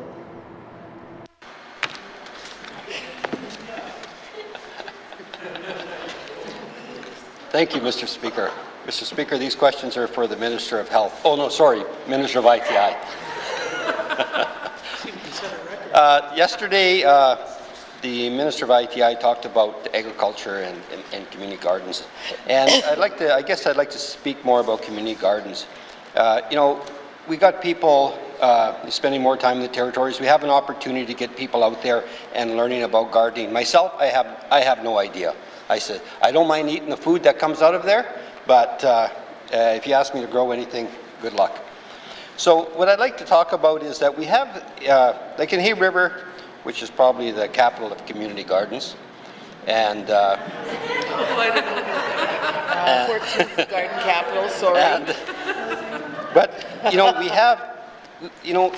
we have an opportunity to do something in the smaller communities, and I just want to give you an example. For instance, like in the community of Kikiza, you know, they've had assistance, I think, from Guelph University. They put in a couple of greenhouses, and I think they even may want to expand their, you know, the gardening by, you know, developing a 5-acre plot, you know, to grow vegetables and that. You know, and you've got a community there of, just as an example of, you know, I don't know how many people there, 70, 80 people, 100 maybe. They have an opportunity actually to you know, to be self-sufficient in that area.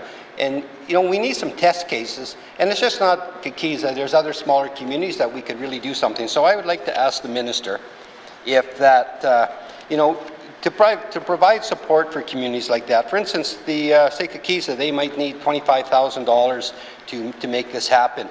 So what I'd ask, you know, in a lot of the communities, they might not come forward, you know, say to Hay River and talk to anybody. So I'd ask the Minister if she'd be willing to commit her department to reaching out to these communities and seeing what they can do to help them, you know, make sure the applications are in there. Thank you, Mr. Speaker. Thank you, member for Hay River South. Minister responsible for Industry, Tourism and Investment. Thank you, Mr. Speaker. Mr. Speaker, the Department of ITI has a wealth of variety of different programs and funding opportunities for programs just such as this. So yes, while I am happy to give the yes and say that we will reach out to Kikiza to make sure that they're aware of it, there are so many options and opportunities. So if there are communities, Indigenous organizations, Indigenous governments, individuals thinking about creating some sort of small agriculture project, wanting to learn more about commercial agriculture. There are funding opportunities for small-scale foods program. There's funding opportunities to support learning about food processing, food development, how to market, how to get involved in agriculture. All of these different areas have funding opportunities, so we'll ensure that we reach out directly to Kakiza. But again, as we're coming up on the growing season, please, I would again encourage people to reach out to their local EDO or ITI representative, because there's money there to be spent on exactly this. Thank you, Mr. Speaker. Thank you, Minister. Oral questions, member for Haber South. Thank you, Mr. Speaker. And, I'd ask the Minister as well to reach out to other communities just to make sure that everybody is aware of what's available. But I'd like to take this a step further as well. And, we have people out there, we have people who, we say are homeless or, but they've all got skills. And you know what we say about idle hands?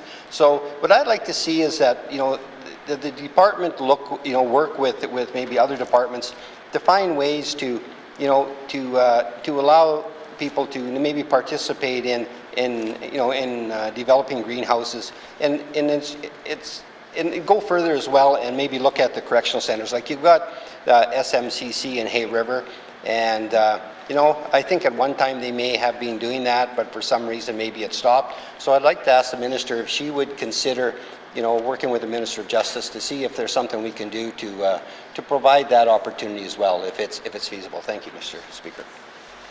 Thank you, member for Haber South. Minister responsible for ITI.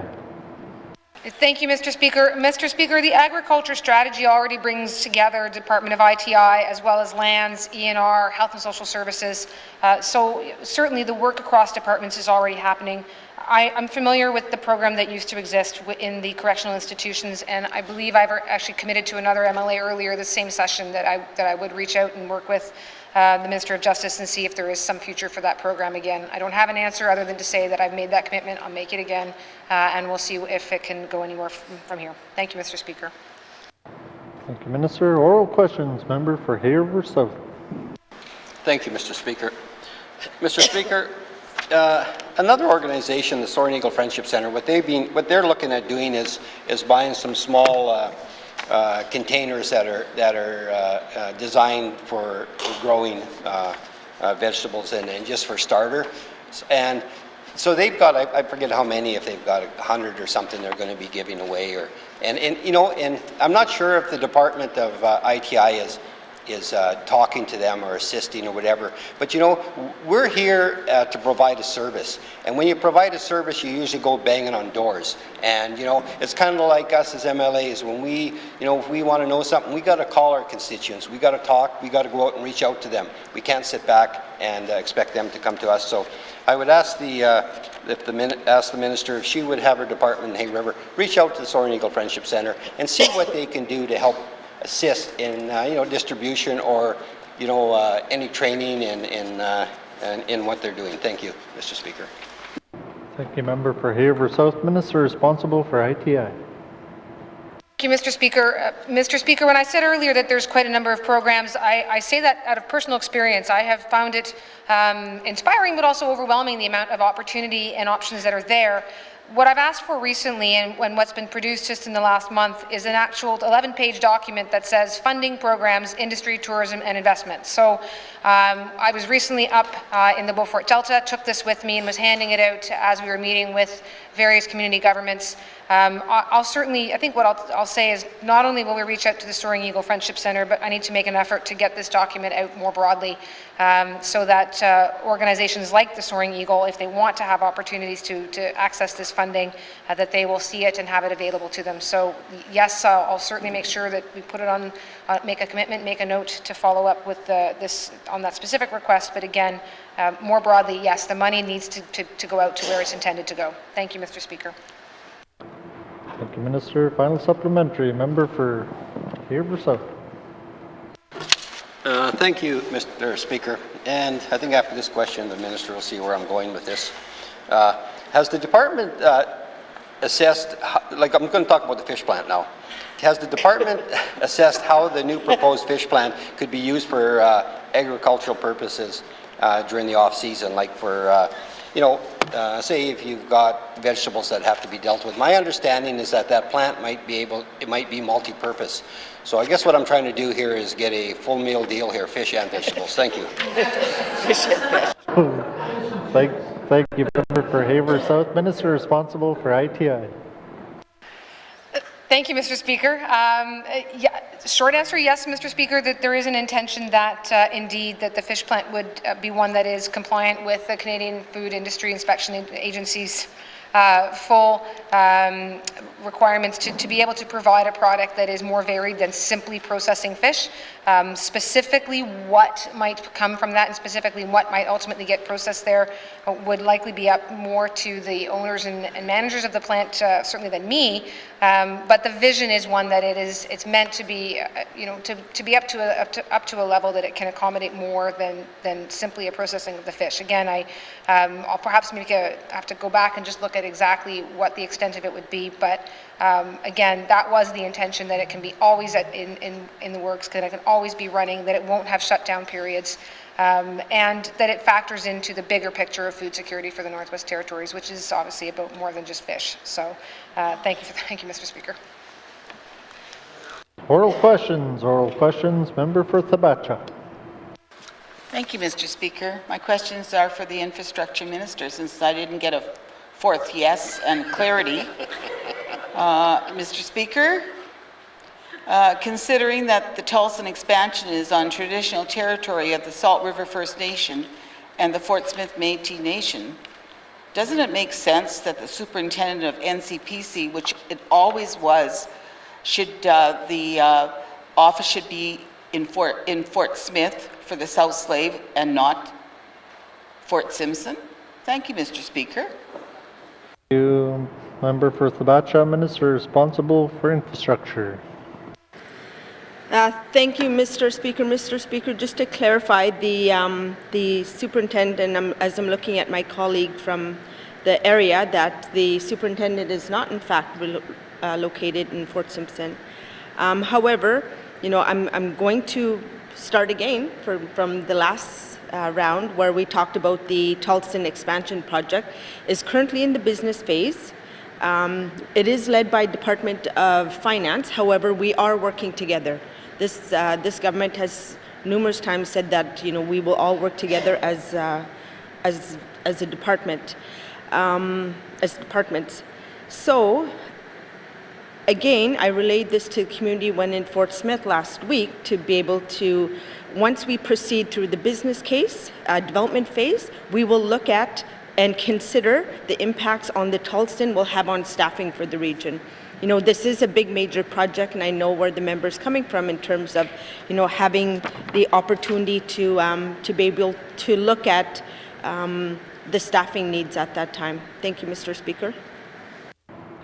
Thank you, Minister. Oral questions, Member for Thabacha. Thank you, Mr. Speaker. Would the minister reconsider of having a central office with a superintendent in Fort Smith office, considering that the Tulsan River Dam is located within close vicinity to the community of Fort Smith? Thank you, Mr. Speaker. Thank you, Member for Thabacha. Minister responsible for infrastructure. Thank you, Mr. Speaker. Mr. Speaker, just to be honest here, we can't be duplicating services. Otherwise, we may have to increase rates for customers. I mean, that's what it comes down to. However, looking at expanding the projects, we'd be able to look at whether, we need the capacity should the expansion project go through. So the answer right now is no. We will look at a business case, we will assess it then, and then determine where, most likely it'll be a yes eventually, but right now we just need to be able to look at the project. Thank you, Mr. Speaker. Thank you, Minister. Oral questions, Member for Thabacha. Thank you, Mr. Speaker. Mr. Speaker, given the history of the Fort Smith office, and just in the last year and a half, we lost the superintendent and it hasn't been replaced. Would the minister consider the Indigenous file when considering the activity in the future for the Tulsan office in Fort Smith? Thank you, Mr. Speaker. Thank you, Member for Thabacha. Minister responsible for infrastructure.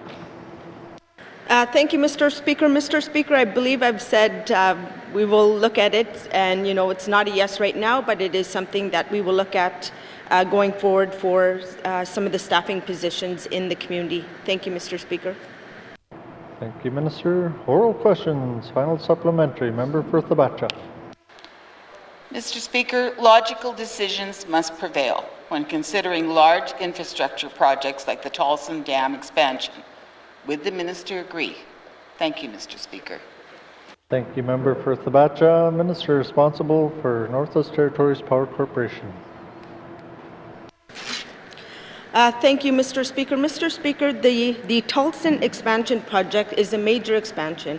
I had the opportunity to be able to go into the community with the member, tour the facility, have a look at, what a big scope of work this will be for this project, and to be able to look at, just speaking into some of the leadership in the communities in terms of, hearing some concerns and, what a major project this will be for the community, but not only that, for the Northwest Territories. You look at our energy strategy, and to be able to achieve, some of our goals and our targets, we will be looking at the Tolson projects as one of the ways to do this. And, at that time, we'd be able to work with the community and the member to look at some of the capacity and staffing needs. Thank you, Mr. Speaker. Thank you, Minister. Colleagues, our time for oral questions has expired.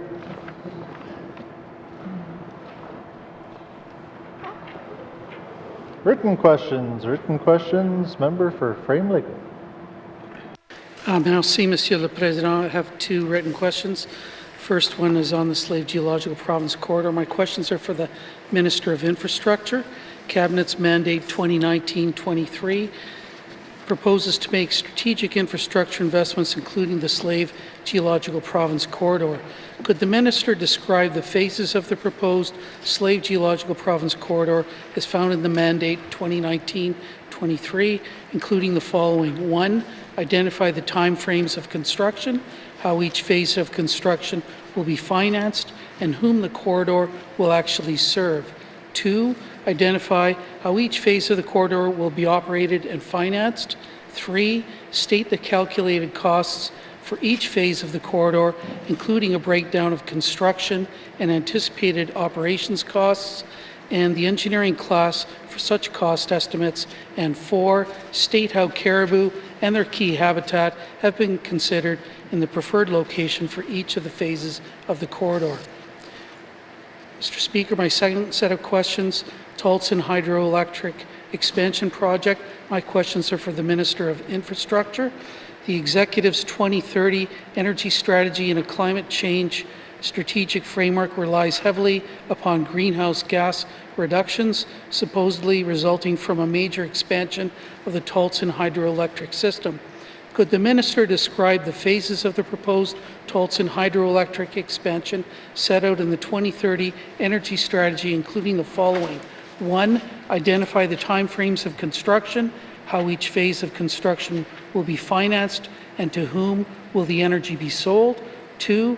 Identify the amounts of power to be generated and whether any additional impoundment or flooding will occur. 3. State the GHG reductions anticipated for each of the phases and in which jurisdictions those reductions will take place. And 4. State the calculated costs for each phase, including a breakdown of hydro facilities, power lines, and related infrastructure, including roads, and the engineering class for such cost estimates. Merci, Mr. Speaker. Thank you, Member for Frame Lake. Written questions. Returns to written questions. Mr. Clerk. Thank you, Mr. Speaker. I have a return to written question number 23-19-2, asked by the member for Nunakput on March 4th, 2021, regarding the practice of using power limiting devices in the Northwest Territories. And Mr. Speaker, I have a return to written question number 24-19-2, asked by the member for Decho on March 9th, 2021, regarding assessing and managing conflict of interest in the government of the Northwest Territories. Thank you, Mr. Clerk. Returns to written questions. Replies to Commissioner's address. Replies to Commissioner's address. Petitions. Petitions. Tabling of documents. Tabling of documents. Minister responsible for justice. Mr. Speaker, I wish to table the following two documents.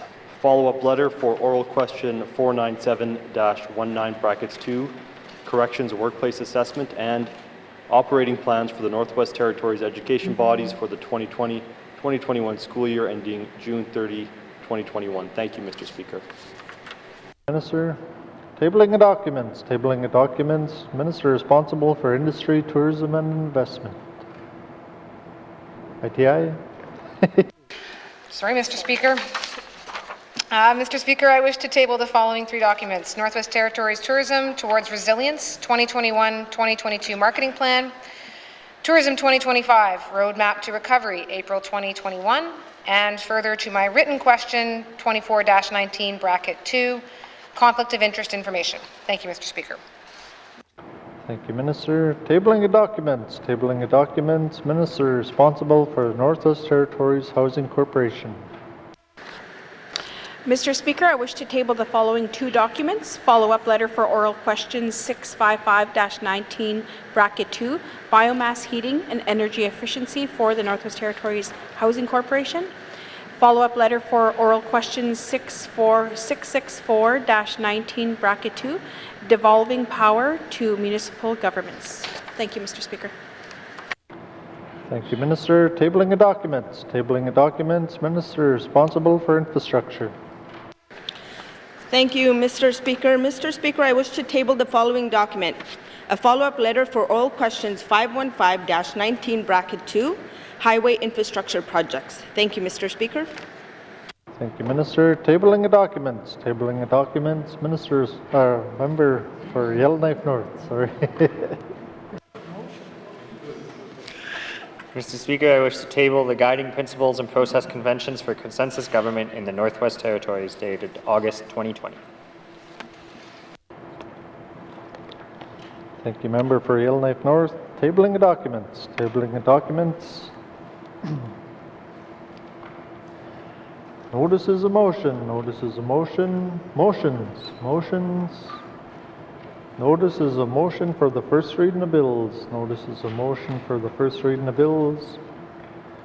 First reading of bills. First reading of bills. Minister responsible for finance. Mr. Speaker, I move, seconded by the Honourable Member for Range Lake, that Bill 28, Appropriation Act, Operations Expenditures 2021-2022 be read for the first time. Thank you, Mr. Speaker. Thank you, Minister. Motion is in order. The motion is non-debatable. All those in favor? All those opposed? Any abstentions? The motion is carried. Thank you, Minister. The Bill 28 has had first reading. First reading of bills. First reading of bills. Second reading of bills. Second reading of bills. Minister responsible for infrastructure. Thank you, Mr. Speaker. I move, second by the Honourable Member for Hay River North, that Bill 24, an act to amend the Revolving Fund Act, be read for the second time. This bill amends the Revolving Funds Act to increase from $1 million to $3 million the maximum fiscal year-end debit or credit balance in the Petroleum Product Stabilization Fund. Thank you, Mr. Speaker. Thank you, Minister. The motion is in order. To the principle of the bill. Question has been called. All those in favor? All those opposed? Any abstentions? The motion is carried. Bill 24 has had second reading and is referred to a standing committee of the Legislative Assembly for review.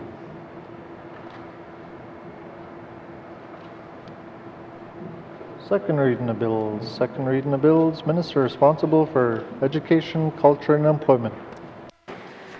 Mr. Speaker, I move, seconded by the Honourable Member for Nunavut Lake, that Bill 25, an act to amend the Education Act, be read for the second time.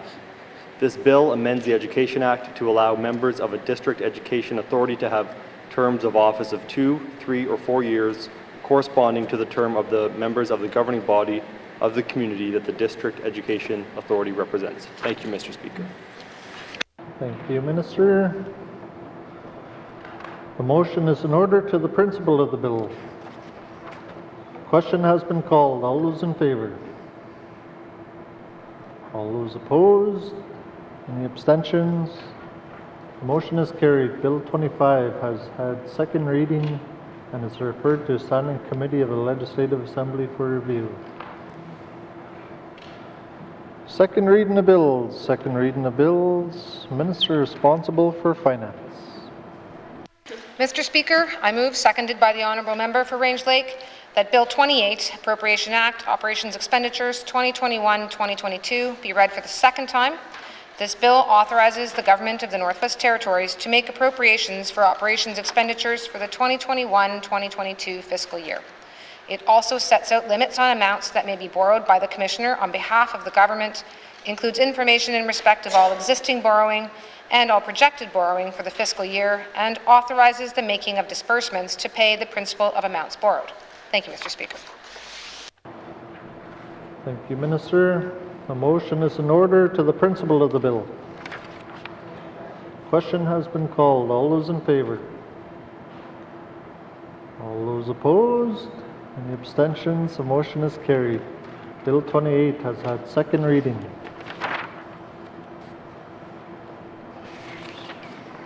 Second reading of bills. Second reading of bills. Consideration and committee of the whole of bills and other matters. Table committee report 9-19 brackets 2 with member for Haver South in the chair.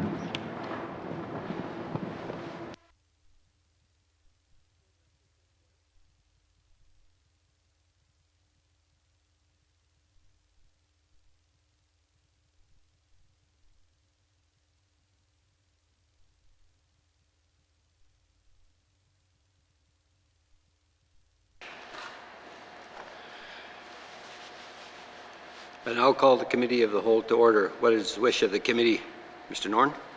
Mr. Chair, committee wishes to consider Committee Report 9-19 bracket 2, report on the Chief Electoral Officer's report on the administration of the 2019 territorial general election.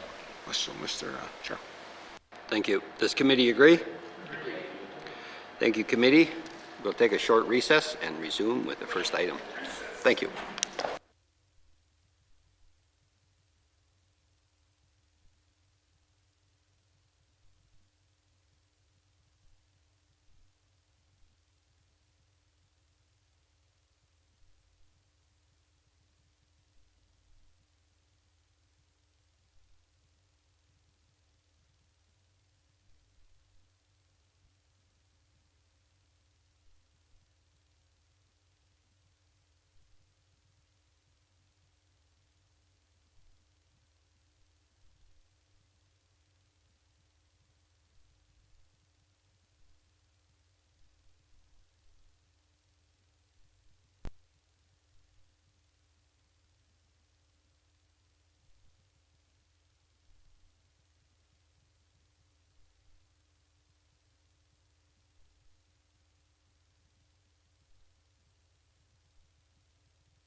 Committee, we have agreed to consider Committee Report 9-19, Bracket 2, Report on the Chief Electoral Officer's Report on the Administration of the 2019 Territorial General Election.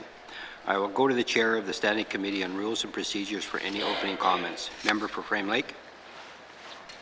Merci, Monsieur le Président. The Elections and Plebiscites Act requires the Chief Electoral Officer to present a report on the administration of the election within 6 months of the election.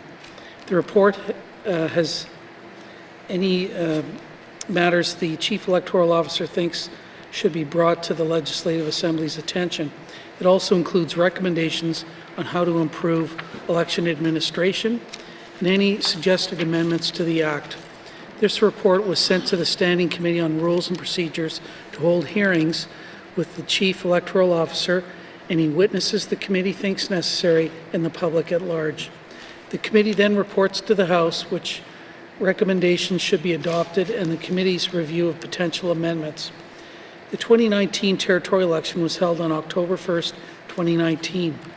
Online ballots were available for the first time in any provincial or territorial general election in Canada.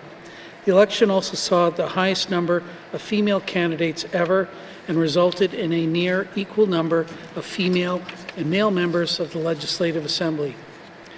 The Chief Electoral Officer issued a report on the administration of the 2019 election in March 2020, which contained 88 recommendations for consideration. The committee held public briefings with the Chief Electoral Officer on June 10th, 2020, with experts on online voting on June 30th, 2020, and September 9, 2020, and a hearing with the public on September 21st, 2020, during which the committee received presentations from MLA Julie Green, David Wasilsiu, and Open N.W.T. This report included the committee's response to the Chief Electoral Officer's recommendations, to the public submissions received, and to the recommendations of two expert witnesses, Dr. Goodman and Dr. Essex. I would like to once again thank those that made submissions to the committee and my colleagues who served on the committee with me as well. Other members may wish to further speak to the report. Merci, Mr. Chair. Thank you. I will now open the floor to general comments on Committee Report 9-19, Bracket 2, Report on the Chief Electoral Officer's Report on the Administration of the 2019 Territorial General Election. Do any members have general comments? Seeing no comments, member for Frame Lake. Thanks, Mr. Chair. We'll now go through a series of motions which are the recommendations from the report itself. So, Mr. Chair, I move that this committee recommends that the Elections and Plebiscites Act be amended to require regulations be developed governing voting by electronic means, including setting cybersecurity standards, technical specifications, procurement guidelines, and an audit mechanism. Thank you, Mr. Chair. Thank you, member. The motion is in order. To the motion, Mr. O'Reilly. Thanks, Mr. Chair. Just very briefly, the committee heard from two expert witnesses, Dr. Essex, who is from Western University, and Dr. Nicole Goodman, who's at Brock University. And they've been watching electronic voting or online voting in Ontario for the most part, and it's been used at the municipal level there now for several years. They've also been watching how online voting's been used at other parts of the world, and they actually worked together on a paper, although they don't always agree on everything, but it was a very helpful paper, and they've suggested a number of principles that should be adopted in terms of online voting, and those include secrecy, equality, accessibility, fairness, dependability, accuracy, correctness, confidence, and transparency. So the committee felt that we should really try to make sure that voters have complete confidence in electronic voting, and that we do need to develop some standards and specifications for how this should be done in the future, and that the best way to do this is through some regulations. So that's what this recommendation is all about. Thanks, Mr. Chair. Thank you. To the motion? Member for Tabacha. I just want to make sure that we still have the option of voting by ballot. Is that going to be taken into consideration in this recommendation? Thank you. Mr. O'Reilly? Thanks, Mr. Chair. Certainly, yeah, that was one of the issues that committee did consider, and we committee was of the view that we always want to have in-person paper ballots available for future elections. Certainly for elders, seniors, that's sorry, what people are used to, and we don't want to take that opportunity away. So there's nothing in this recommendation that requires electronic voting.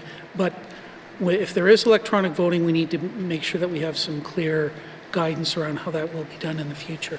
Thanks, Mr. Chair. Thank you. To the motion? Question's been called. All those in favor? Opposed? Abstentions? The motion is carried. Mr. O'Reilly? Thanks, Mr. Chair. I move that this committee recommends that elections N.W.T implement and administer an election rebate program is laid out in the report for candidates starting with the 2023 territorial election. Thank you, Mr. Chair. Thank you. The motion is in order. To the motion, Mr. O'Reilly. Mr. Chair, I want to give MLA Green a lot of credit.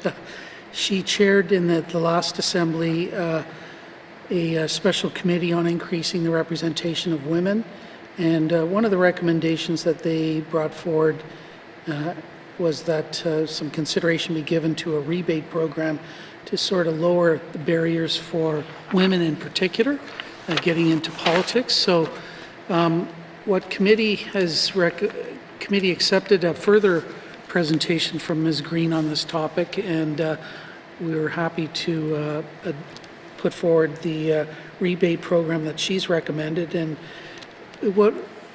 I'll just list the criteria for that very quickly for members of the public to refresh members' memories about this. So 50% of eligible expenses to a maximum rebate of $3,000 per candidate. Candidate must receive a minimum of 5% of votes cast in that electoral district. The candidate's official agent must file their complete financial paperwork by the deadline. Acclaimed candidates would also be eligible for a rebate, and only cash expenses incurred by the candidate that are not offset by fundraising would be eligible. And committee recommends that alcohol and cannabis be excluded as eligible expenses, and that the reports of that the chief electoral officer would also report on the rebate costs as part of the report on the conduct of the election. So that's what this is all about. Thanks, Mr. Chair. Thank you. Ms. Green? Yeah, thank you. I appreciate the committee taking up this recommendation. It was a piece of unfinished business from the special committee to increase the representation of women in the Legislative Assembly, which was in the 18th Assembly. The idea is that this rebate would apply equally to men and women, and it would lower the barrier of financial cost, the cost of being in an election as a reason not to run, and widen the pool of candidates who would be able to run. The total cost is very affordable. It's just over $55,000 based on the 2019 election, and yet it would open the doors to additional people considering entering elected politics. So I am appreciative of the committee's work on this report and for bringing this motion forward. Thank you. Thank you. To the motion? Questions being called? All those in favor? Opposed? Abstentions? Motion carried. Mr. O'Reilly? Thanks, Mr. Chair. I move that this committee recommends that email address be included under Section 54(2) of the Elections and Plebiscite Act, and further that email addresses should only be used to maintain or update the register of electors and not be shared with any candidate. Thank you, Mr. Chair. Thank you. The motion is in order. To the motion?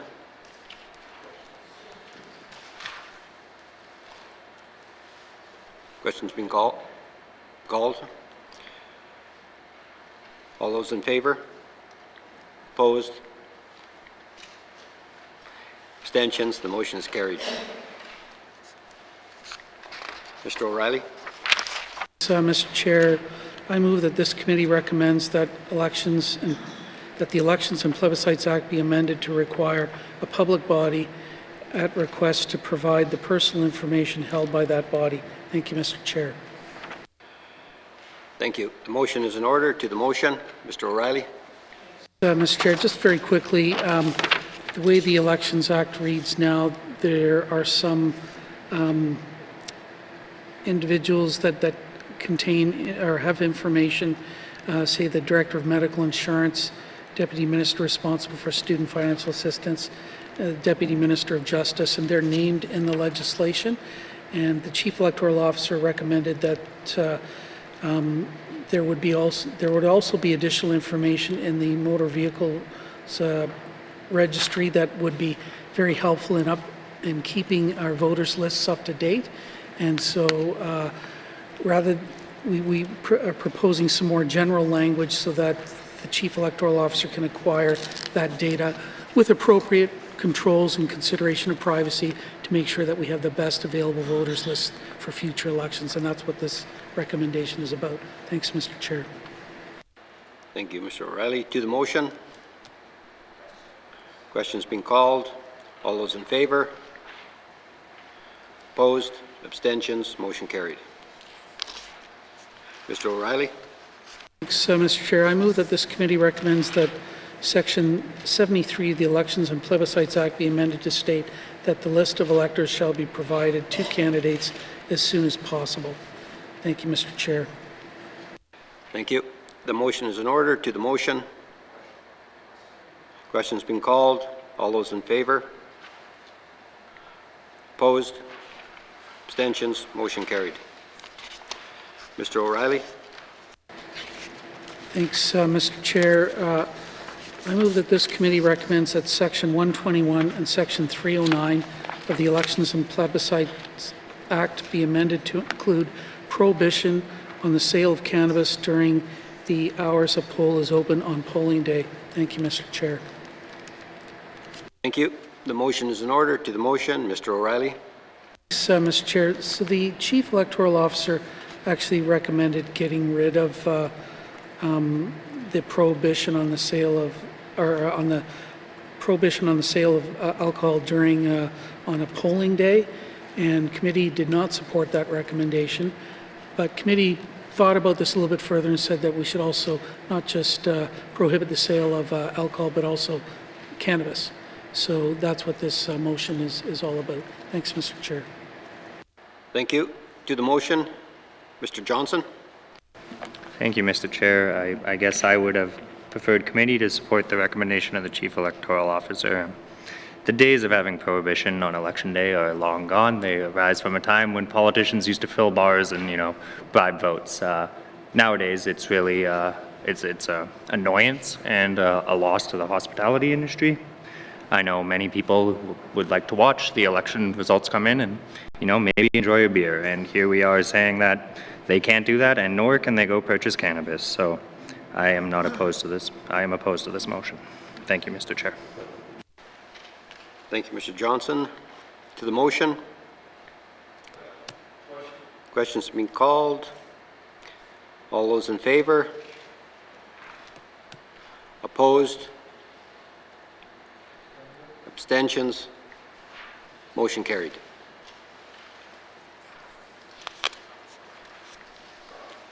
Mr. O'Reilly. Thanks, Mr. Chair. I move that this committee recommends that the Elections and Plebiscite Act be amended to expressly prohibit liquor and cannabis as campaign expenses. Thank you, Mr. Chair. Thank you. The motion is in order. To the motion. Mr. O'Reilly.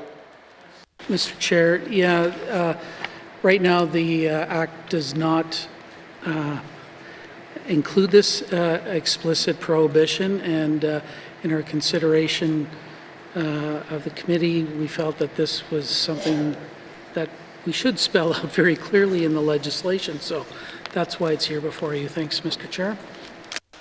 Thank you. To the motion, Mr. Johnson. Thank you, Mr. Speaker. Despite my willingness that maybe bars and restaurants could serve alcohol on Election Day, I think it would be ridiculous to allow members to expense alcohol and cannabis as part of the campaign. So thank you for committee for this explicit direction. Thank you, Mr. Chair. Thank you. To the motion. Questions being called. All those in favor? Opposed? Abstentions? Motion is carried. Mr. O'Reilly. Thanks, Mr. Chair. I move that this committee recommends that the Elections and Plebiscite Act be amended to prohibit photography, videography, or phone calls within the polling station, and to authorize the Chief Electoral Officer to issue guidance on the usage of electronics in polling stations. Thank you, Mr. Chair. The motion is in order. To the motion. Questions being called. All those in favor? Opposed? Abstentions? Motion is carried. Mr. O'Reilly. Thanks, Mr. Chair.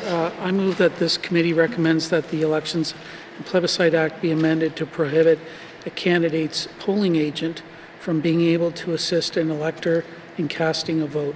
Thank you, Mr. Chair. Thank you. The motion is in order. To the motion. Questions being called. All those in favor? Opposed? Abstentions? The motion is carried. Mr. O'Reilly. Thanks, Mr. Chair.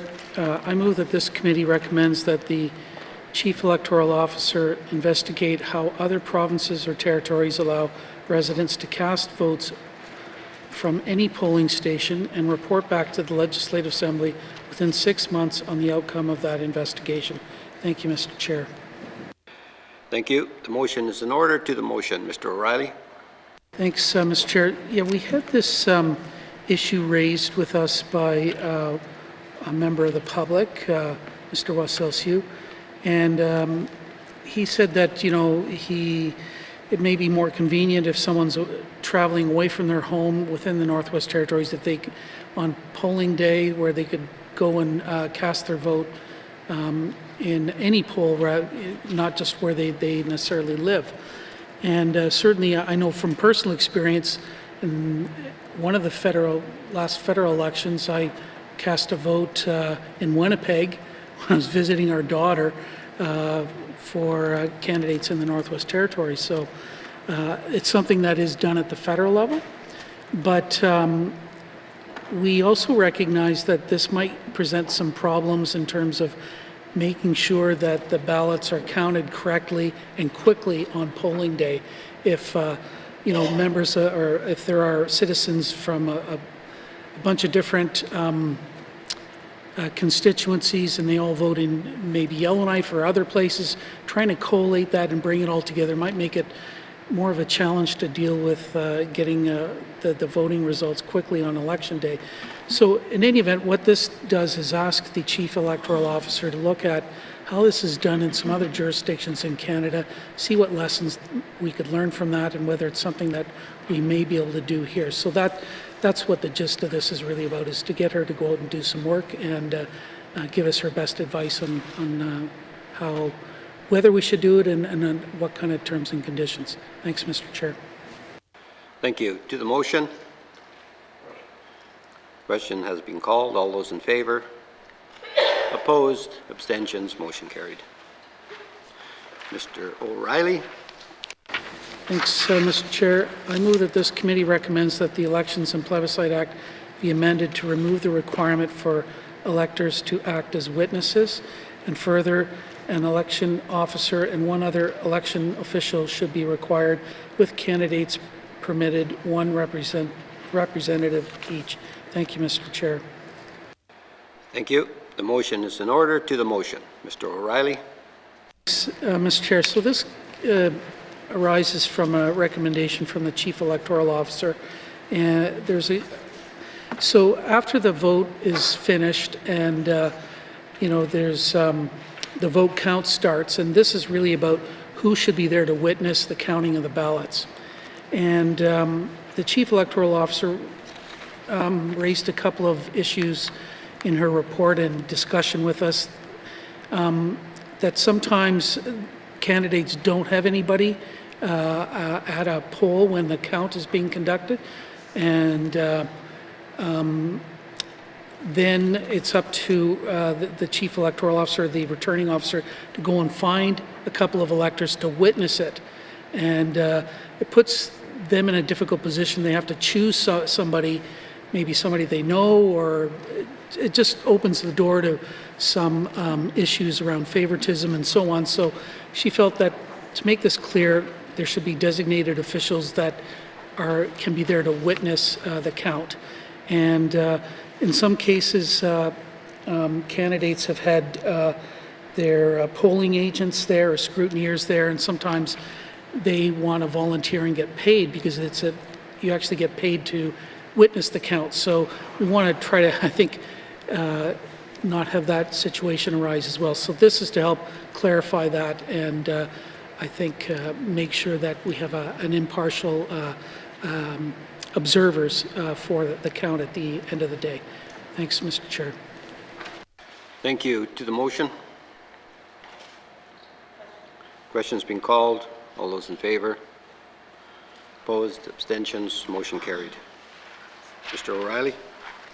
Thanks, Mr. Chair. I move that this committee recommends that the Elections and Plebiscite Act be amended to allow for a candidate's financial report to be submitted electronically. Thanks, Mr. Chair. Thank you. Mr. O'Reilly. Thanks, Mr. Chair. Yeah, this was raised by the Chief Electoral Officer in her report, but speaking personally as a candidate in a couple of elections and having heard from my official agent, and I've heard this from some other official agents and candidates, that not being able to file your election report, financial report electronically makes it difficult, particularly for folks from smaller communities sometimes, and because there is a deadline in which you have to get your report in. I think this is just to make it increase it or provide for the same level of accountability, but just make it easier to get the proper information in the hands of the Chief Electoral Officer. Thanks, Mr. Chair. Thank you. To the motion? Question's been called. All those in favor? Opposed? Abstentions? Motion carried. Mr. O'Reilly. Thanks, Mr. Chair. I move that this committee recommends that Section 144(1) of the Elections and Plebiscites Act be amended to allow for voting in the office of the returning officer to commence on the 21st day before polling day. Thank you, Mr. Chair. The motion is in order. To the motion, Mr. O'Reilly. Thanks, Mr. Chair. So in the last election in 2019, what happened was voting in the office of the returning officer opened up, I think, the very next day after the nominations were cleared and accepted and so on. And if you did go in, you were given a slip of paper where you had to write in the candidate's name, which that ballot doesn't look a lot like what you actually get if you go to the poll on election day. So this is to allow for a little bit of a few more days to make sure that the proper ballots can be put together so that everybody is voting using the same ballots. And this was raised by Mr. Wasilsiu as well, so I want to give him some credit. So this is, I think, just to make sure that people don't have to know how to spell or write, and that they can just mark their X on the ballot. Everybody's using the same ballots. And this will just give a few more days to get the proper ballots prepared. Thanks, Mr. Chair. Thank you. To the motion? Questions being called. All those in favor? Opposed? Abstentions? Motion carried. Mr. O'Reilly? Thanks, Mr. Chair. I move that this committee recommends that Elections N.W.T. follow the same procurement practices as the Legislative Assembly and publicly disclose all contracts, the procurement process used for each contract, and the amount of each contract in the Elections N.W.T. annual report. Thank you, Mr. Chair.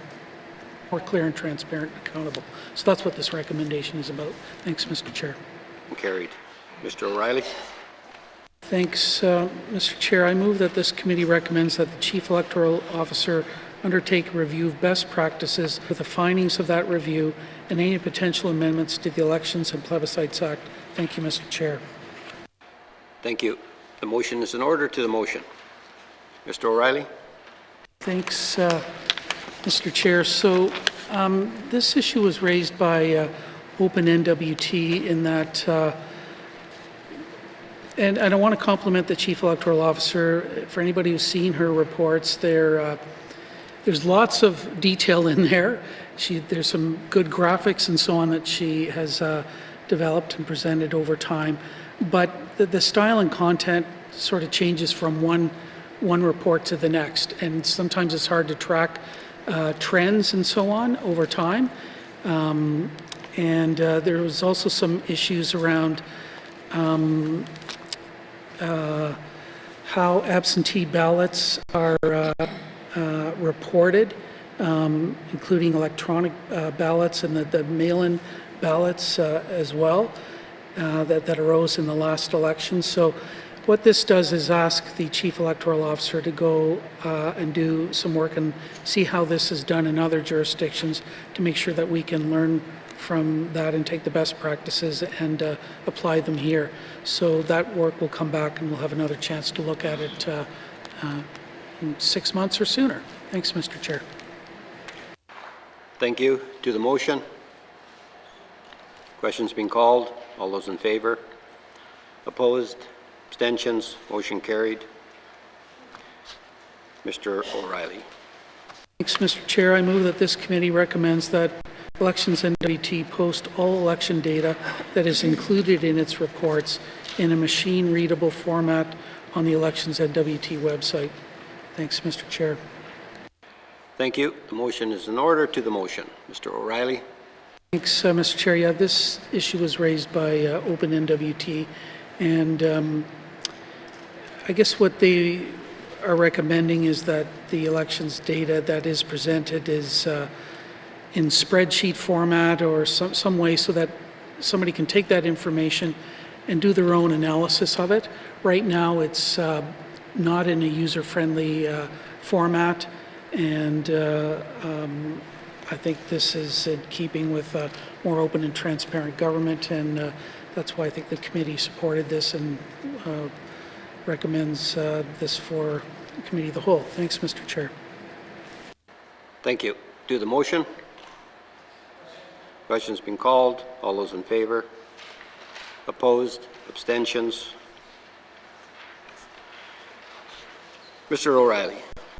Thanks, Mr. Chair. I move that this committee recommends that the Chief Electoral Officer undertake a review of the requirements to publicly disclose a candidate's residential address and return to the Legislative Assembly within 6 months with the findings of that review and any potential amendments to the Elections and Plebiscites Act. Thank you, Mr. Chair. Thank you. Ms. Lockleby? Yes, sorry, I'm not sure if I'm actually on the right one. My apologies. Are we on the address one? Yeah, sorry, okay. I just wanted to take a moment to thank the committee for including this recommendation. I raised the concern that the first time I realized my address was going to be published as a single woman living alone was when I came down to get my mail and my address was on the local telephone pole. So it was a bit concerning to me to see that. I raised that concern with all of us as regular members, and I appreciate that Mr. O'Reilly and the committee continue to carry that forward to include this so that potentially we can remove this, what I see as a bit of a security issue for people like myself. Thank you. Thank you. Ms. Wozniak? Thank you, Mr. Chair. Mr. Chair, I'd like to move that the committee motion actually be amended by adding the words "or donors" immediately following the words "candidates." Thank you. Thank you. We'll return to the motion. The motion is in order. To the motion as amended.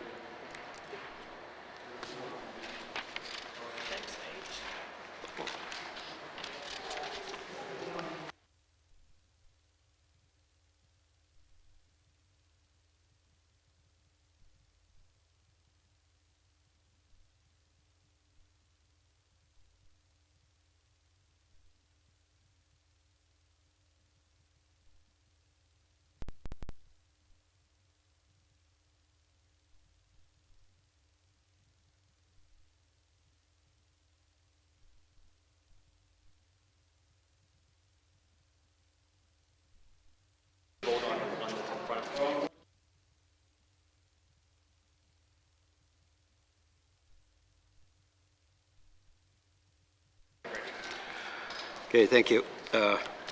Apologize for that. So hopefully I'll do this correct now. So to the motion. To amend. Mr. Johnson. Thank you, Mr. Speaker. Yeah, I'm in favor of the motion to amend. Right now, if you make a donation to any political candidate, your address becomes public information, and I'm not sure that's needed. I think it should be required that whoever donates to a political campaign, their name should be attached to it, but I'm not sure of the necessity of having residential addresses, and as my colleague from our Great Slave pointed out, there are some concerns there for people, so extending this to people who also make donations, in favor of. Thank you, Mr. Chair. Thank you. To the motion to amend. Ms. Wozniak? Mr. Chair, I don't know that I have much to add, but given that I did make the request, I wanted to just reflect that this actually came to me originally out of concern for someone raising concerns similar to what a member from Great Slave has said, that someone's concerned for their personal safety, who's been through something in their life, may not want their personal address on there, but I would share the other comments raised, that really anyone that's making a donation to a political party or to a political candidate who wants to participate in the political process should be able to do so without necessarily having their personal residential address made public, which doesn't take away from the need to gather that information, but the need to publish the information. So I'm grateful that committee has undertaken these considerations and is including the original motion, and I'm grateful for the support that I'm hearing on the proposed amendment. Thank you. Thank you. To the motion to amend. Return to the motion. The motion. All those in favor? Oh, all those in favor? Opposed? Abstentions? Motion carried.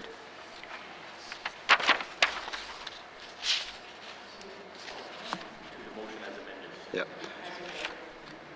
So to the motion as amended. Questions being called. All those in favor?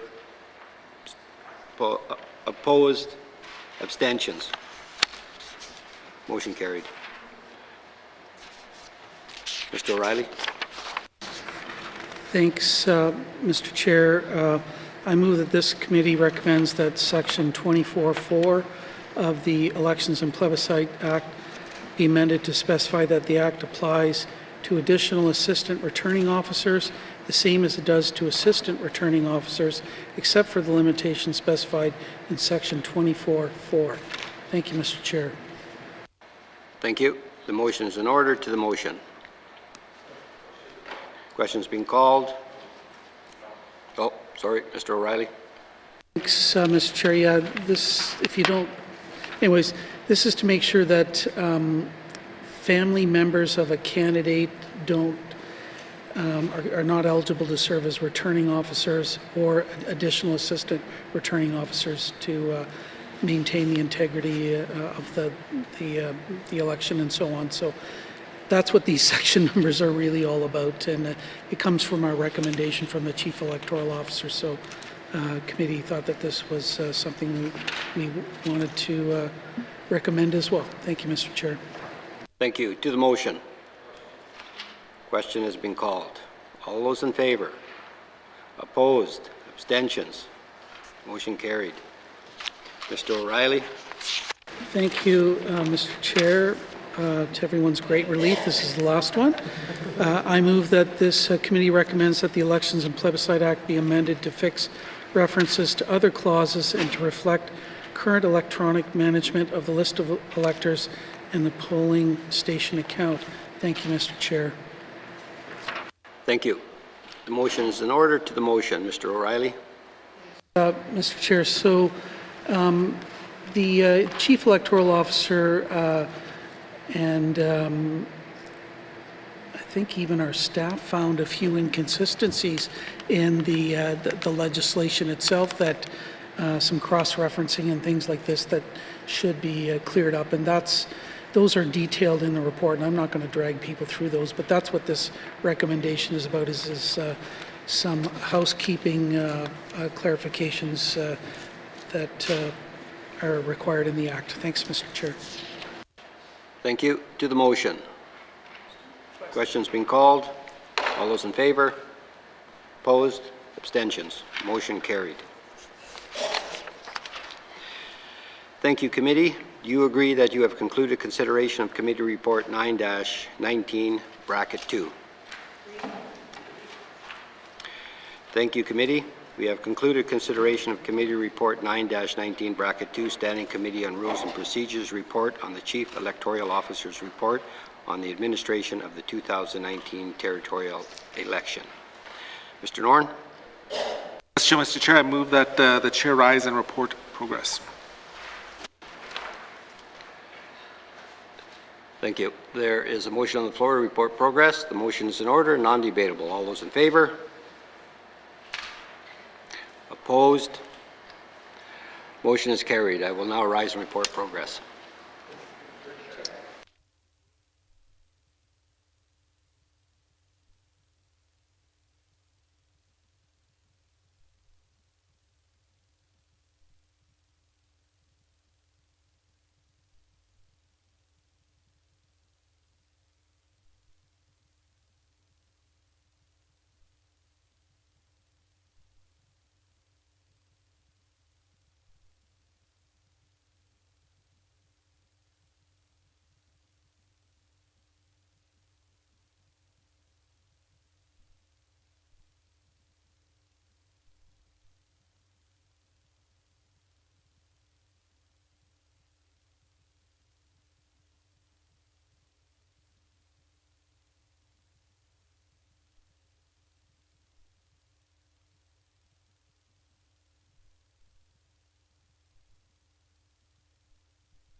May I please have the report of Committee of the Whole, please? Member for Haver South.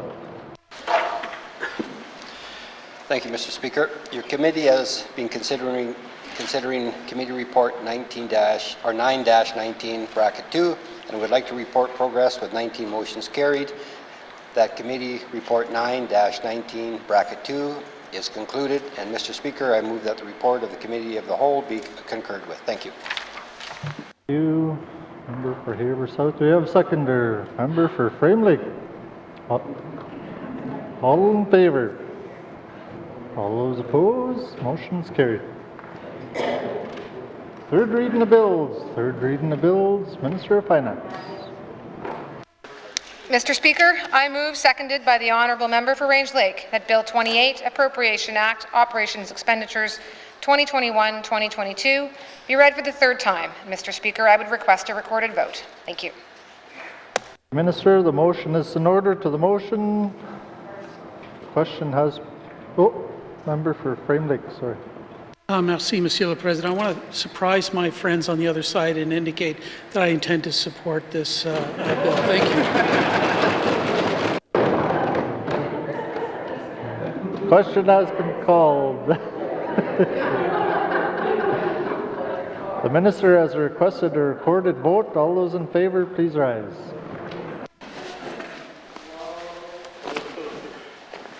The member for Yellowknife South, the member for Range Lake, the member for Yellowknife Centre, the member for Hay River South, the member for Thabacha, the member for N.W.T, the member for Tunide-Welede, the member for Nahende, the member for Satu, the member for Nuvik-Boot Lake, the member for Hay River North, the member for Great Slave, the member for Cam Lake, the member for Frame Lake, the member for Deschaux, the member for Yellowknife North, and the member for Montfouille. All those opposed, please rise. All those abstaining, please rise.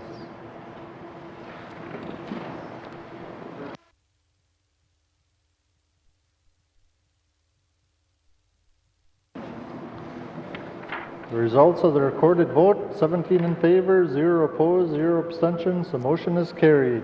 Bill 28 has had third reading.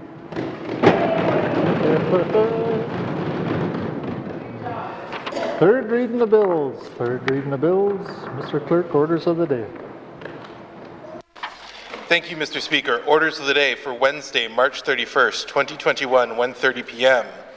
Prayer, minister statements, member statements, returns to oral questions 638, 19-2, recognition of visitors in the gallery, acknowledgements, oral questions, returns to written questions, replies to the Commissioner's address. Petitions, reports of committees on the review of bills, reports of standing and special committees, tabling of documents, notices of motions, motion 32-19-2, motion 33-19-2. Notices of motion for first reading of bills, second reading of bills, consideration in committee of the whole of bills and other matters, report of committee of the whole, third reading of bills, orders of the day. Thank you, Mr. Clerk. This House stands adjourned until Wednesday, March 31st, 2021 at 1:30 p.m.